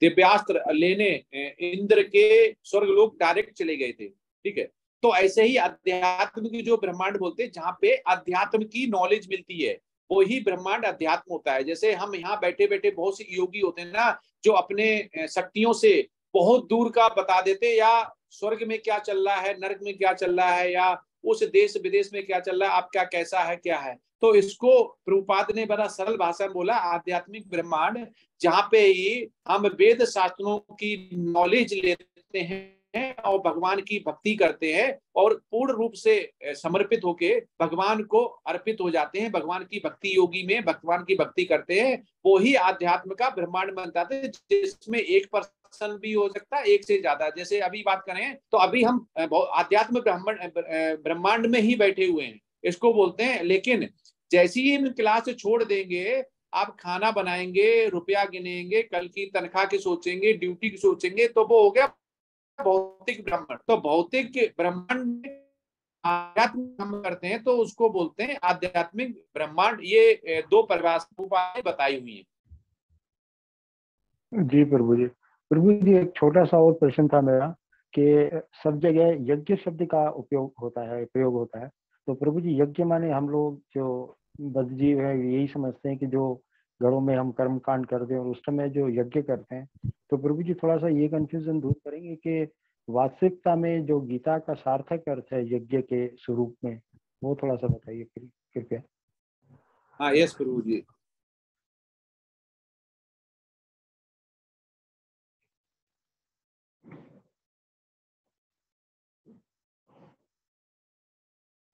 आप प्रभु जी, जो यज्ञ की आपने बात की, बहुत अच्छा क्वेश्चन है आपका। आप काफी अग्रसर हैं इसमें भगवान की भक्ति करने के लिए, इसीलिए क्वेश्चन है। जब हम यज्ञ की बात करते हैं तो एक्चुअली जब हम अगर बात करें, जब हमारे चारों युग हैं तो जब तो हम और जब त्रेता, द्वापर और कलयुग जब ऐसे आते हैं, तो जब इनकी साइकिल चलती है तो अलग अलग युग में अलग अलग करते हैं। तो यज्ञ यहाँ की अगर हम कलयुग की बात करें तो जो कर्म कांड है वो यज्ञ नहीं बोला था। यज्ञ होता है भगवान विष्णु के लिए। यज्ञ पूरा ही जो यज्ञ का नाम है वो भगवान की विष्णु के लिए है। ठीक है, और यज्ञ में 3 तरह के यज्ञ होते हैं, अगर हम आज समझे। प्रभुपाद बोलते हैं एक होता है तामसिक यज्ञ, एक होता है जिसमें कि तमोगुणी में यज्ञ करते हैं। ठीक है, एक रजोगुणी यज्ञ होता है और एक होता है सतोगुणी यज्ञ। तो हम जब यज्ञ करते हैं, कर्म कांड या भगवान की भक्ति करते हैं, तो किस गुण में रह के हम करते हैं तो यज्ञ उसी में बन जाता है। तो मेन यज्ञ होता है, जैसे आज हम यज्ञ नहीं कर पाएंगे, क्योंकि अगर यज्ञ करने बैठेंगे तो 1500 रुपए केजी का घी आएगा उसका गाय का, तो हम उसमें चम्मच भर भी नहीं डालेंगे, हम मिलावट वाला डाल देंगे। तो इसलिए यज्ञ बिल्कुल कलयुग के लिए बिल्कुल मनाही है, प्रभुपाद ने बोला हुआ है और श्री चैतन्य महाप्रभु ने बोला हुआ। यज्ञ केवल कर्म कांड के लिए यूज करते हैं, और कर्म कांड कहीं पे भी भगवान के सेंटर में नहीं आता है। कर्म कांड बिल्कुल ही सकाम कर्म में आता है, उसमें हम कुछ ना कुछ मांगते हैं, अभिलाषा होती है। जैसे हमने गृह प्रवेश किया तो हमने कर्म कांड किया, यज्ञ कर दिया। हमारे घर पे बच्चा हुआ, हमने यज्ञ कर दिया। हमारे किसी की नौकरी लग रही, हमने यज्ञ कर दिया। उस यज्ञ के पीछे हमेशा ही कोई न कोई सकाम कर्म छिपा होता है, मतलब उसके बदले में कुछ चाहिए। ठीक है, तो ये निष्काम कर्म होना चाहिए। जब निष्काम कर्म के लिए हम यज्ञ करते हैं, यज्ञ मतलब होता है तप। यज्ञ मतलब हो गया तमोगुणी, सतोगुणी, रजोगुणी, जिसमें 3 तरह के यज्ञ हो गए। यज्ञ जैसे हो गया कि आपने यज्ञ का विष्णु के लिए यज्ञ किया। ठीक है, यज्ञ मतलब हो गया वो वाला नहीं, आहुति डालने वाला, घी वाला डालने वाला। यज्ञ मतलब हो गया जो भी आपने विष्णु के लिए, कृष्ण को सेंटर में रख के किया, चाहे वो उनके लिए डिवोशन सर्विस है, चाहे उनके लिए दान देना है, चाहे उनके लिए प्रसादम देना, ये सारा ही एक में आएगा प्रभु जी आज के कलयुग के लिए। जी प्रभु जी, धन्यवाद प्रभु जी। हरे कृष्णा। प्रभु जी, आज हमने आईडीसी क्लासेस थी ना हमारी, तो हमने इस क्लास को चेंज करने के लिए किया, लेकिन प्रभु जी वो चेंज नहीं हुई, और हमने भगवान कृष्ण से प्रार्थना की, वो आईडीसी क्लास ही नहीं हुई प्रभु जी आज। हाँ, तो देखो यही तो होता है, वो धर्मेंद्र प्रभु जी ले रहे होंगे। जी प्रभु जी, पर क्लास आज हुई ही नहीं। हाँ, तो ये देखो आप इधर नहीं आ पाती, तो ये भगवान ही भक्ति ऐसा करता कि आपने जैसा सोचा, इससे ज्यादा और क्या शक्ति चाहिए भगवान की, ये बताइए। प्रभु जी लास्ट मोमेंट पे उन्होंने कैंसिल की। हाँ, तो तो ये हर्षा माता जी से मेरी दिन में यही तो बात हो रही थी कि कुछ लोग नहीं आ पाएंगे। मैंने बोला 8 o'clock का रखो, तो उन्होंने बोला कुछ उनसे टाइम का बोला था, तो 9 से 8 हुई है, फिर देखते हैं क्या होता है। लेकिन अब उधर आईडीसी से और इधर लेवल 4 का इतने ज्यादा भक्त सोच रहे होंगे कि आज मेरी क्लास छूटेगी, तो भगवान ने उनके अंदर हमारे हैं ही, वो तो हार्ट में रहते ही हैं, तो उन्होंने आत्मा परमात्मा ने दोनों ना, और सीधे ही अर्च विग्रह के द्वारा सीधे ही सनातन धाम में बैठे हुए भगवान के पास पहुंच गया। उन्होंने तुरंत बांसुरी निकाली, बजाई और आईडीसी क्लास उनके लिए तो बिल्कुल नैनो सेकंड का काम है, उन्हें कोई टाइम थोड़ी लगाना है। जी प्रभु जी, हमने उनसे डिस्कस भी किया, उन्होंने बोला हमारी कैंसिल नहीं होगी, आप अपना एडजस्ट करो। तो देखो, तो प्रभुपाद की हम इसी स्टोरी बताते हैं कि प्रभुपाद कैसे जान लेते। प्रभुपाद में आपको पता होगा, प्रभुपाद ने ये बताया था कि वो मंजरी थे, मतलब वो बाद में बताएंगे क्यों बोलते थे वो। तो सनातन गोस्वामी जब चैतन्य महाप्रभु को मिले और बोले, तो उसी में ऐसी शक्तियां प्रभुपाद के पास थी। जब वो प्रभुपाद एक बार अमेरिका आने के बाद, तो वो मंदिर में गए अपने, जिसमें जाते थे, जिसको उन्होंने नवदीप बोला हुआ है। तो उन्होंने बोला कि अर्च विग्रह को देख के कि यहाँ के डिवोटी जो हैं क्या भगवान को खाना नहीं देते क्या? देखो राधा की कमर देखो और श्री कृष्ण की छाती देखो कितनी कमजोर हो गई है। तो क्या आप लोग मतलब चीनी खत्म हो गई क्या? शुगर खत्म हो गई क्या? मतलब क्या है, इनको प्रसादम नहीं मिल रहा क्या? अब सब लोग सकपके रह गए, उनके आसपास जितने लोग थे। वास्तव में ही वहां पे शुगर बंद कर दी गई थी, शुगर बहुत कम थी, जिसके लिए उन्होंने प्रसादम कम कर दिया था, थोड़ा बांटना और भगवान के लिए बनाना, ठीक है। जबकि प्रभुपाद केवल आए ही थे, उन्होंने देखा ही नहीं क्या था, और किचन में वास्तव में ही शुगर नहीं थी, क्योंकि वहां पे सोचते थे कि शुगर प्रसादम बनाएंगे तो शुगर पड़ेगी, हम खाएंगे तो हमें शुगर हो जाएगी, ठीक है। क्योंकि एज काफी हो चुकी थी, डिसाइपल जो प्रभुपाद के थे, जैसे अभी हैं सारे 70-80 के आसपास हैं। तो प्रभुपाद उस समय गए तो सोचा, तो उन्होंने हकीकत जान लिया। सब लोग बोला कैसे जान लिया? ऐसे ही प्रभुपाद की बहुत सारी कथाएं हैं जो उन्होंने बिल्कुल जैसे बोला वैसे ही हुआ। तो उन्होंने किचन में जाके देखा भी, बोला कि मुझे लग रहा है कि कृष्ण और राधा को भरपूर प्रसादम नहीं मिल रहा, ना आप लोग वैष्णव को प्रसाद खिला रहे हो। तो देखो उनकी कमर देखो, उनकी छाती देखो कितनी, हम जब छोड़ के गए थे काफी मोटे ताजे थे, आज क्या हो गया है? तो वो लोग डर गए, और वास्तव में ये था कि वास्तव में प्रसादम में कटौती कर दी गई थी। तो प्रभुपाद कभी भी नहीं बोलते कटौती करने के लिए। आप घर पे प्रसादम दिल खोल के बनाइए, कोई भी कटौती नहीं करें, भगवान आपको देगा। जैसे सुमन माता जी ने आज बताया कि देखो क्लास कैंसिल होगी, ऐसे ही आप देखिए भगवान के लिए प्रसादम आज 10 रुपया का बनाएंगे तो कल आपको 12 कर देगा, आप 12 के बनाएंगे वो 20 कर देगा। ऑटोमेटिक इतना पैसा इधर उधर से आएगा, क्योंकि सब कुछ उसी का है, भगवान का। उसे मांग के तो देखिए, उसके सामने भिखारी बन के देखिए। हमें भिखारी बनने में शर्म आती है, हम भिखारी क्यों बनेंगे? हमारे पास तो नौकर चाकर बंगला गाड़ी सब है, हम अपने किसी के आगे हाथ नहीं फैलाते, लोग मेरे आगे हाथ फैलाएं। जब तक हमारी ये प्रभुपाद के हिसाब से हमारी ये दास प्रथा वाली में हम नहीं जुड़ेंगे, हम अपने आप को दास नहीं समझेंगे भगवान का, तो हम भक्ति योगी में भक्त नहीं बन पाएंगे, कृष्ण भावना भावित नहीं हो पाएंगे। जी प्रभु जी। हरे कृष्णा।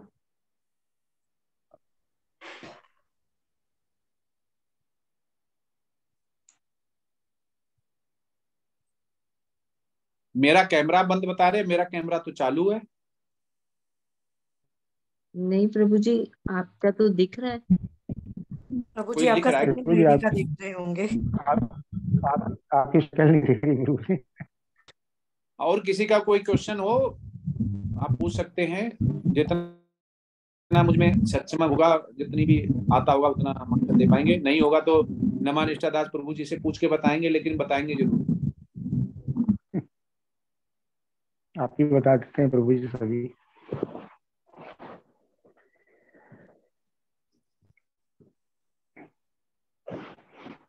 ठीक है, हो गया तो चले फिर आज।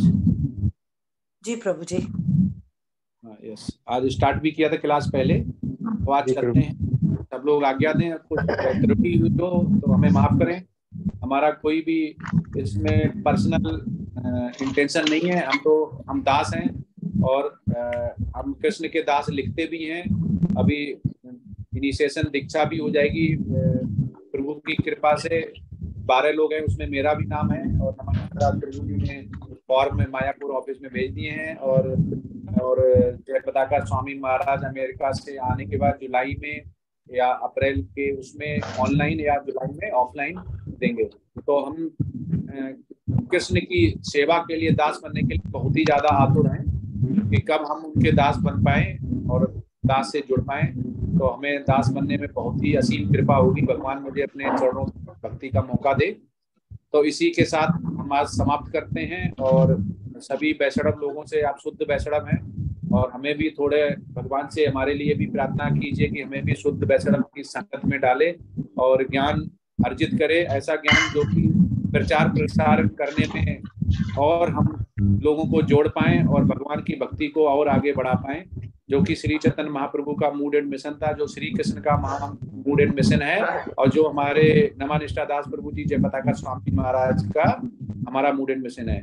तो इसी के साथ वांछा कल्पतरुभ्यश्च कृपा सिंधुभ्यश्च पतितनां पावनेभ्यो वैष्णवेभ्यो नमो नमः। हरे कृष्ण कृष्ण कृष्ण हरे हरे, हरे राम राम राम। कोटि वैष्णव वृंद की जय जय। कृपा प्रभु जी धन्यवाद, प्रणाम। जय सभी वैष्णव प्रभु जी, हरि बोल, हरि बोल, हरे कृष्णा प्रभु जी, हरे कृष्णा प्रभु जी, हरे कृष्णा, धन्यवाद, प्रणाम। हरे कृष्ण हरे कृष्ण हरे कृष्णा प्रभु जी, हरे कृष्णा प्रभु जी, धन्यवाद, प्रणाम। प्रभु जी सादर प्रणाम। ऐसे भक्ति करते रहिए। हरे कृष्णा। हरे कृष्णा प्रभु जी, हरे कृष्ण।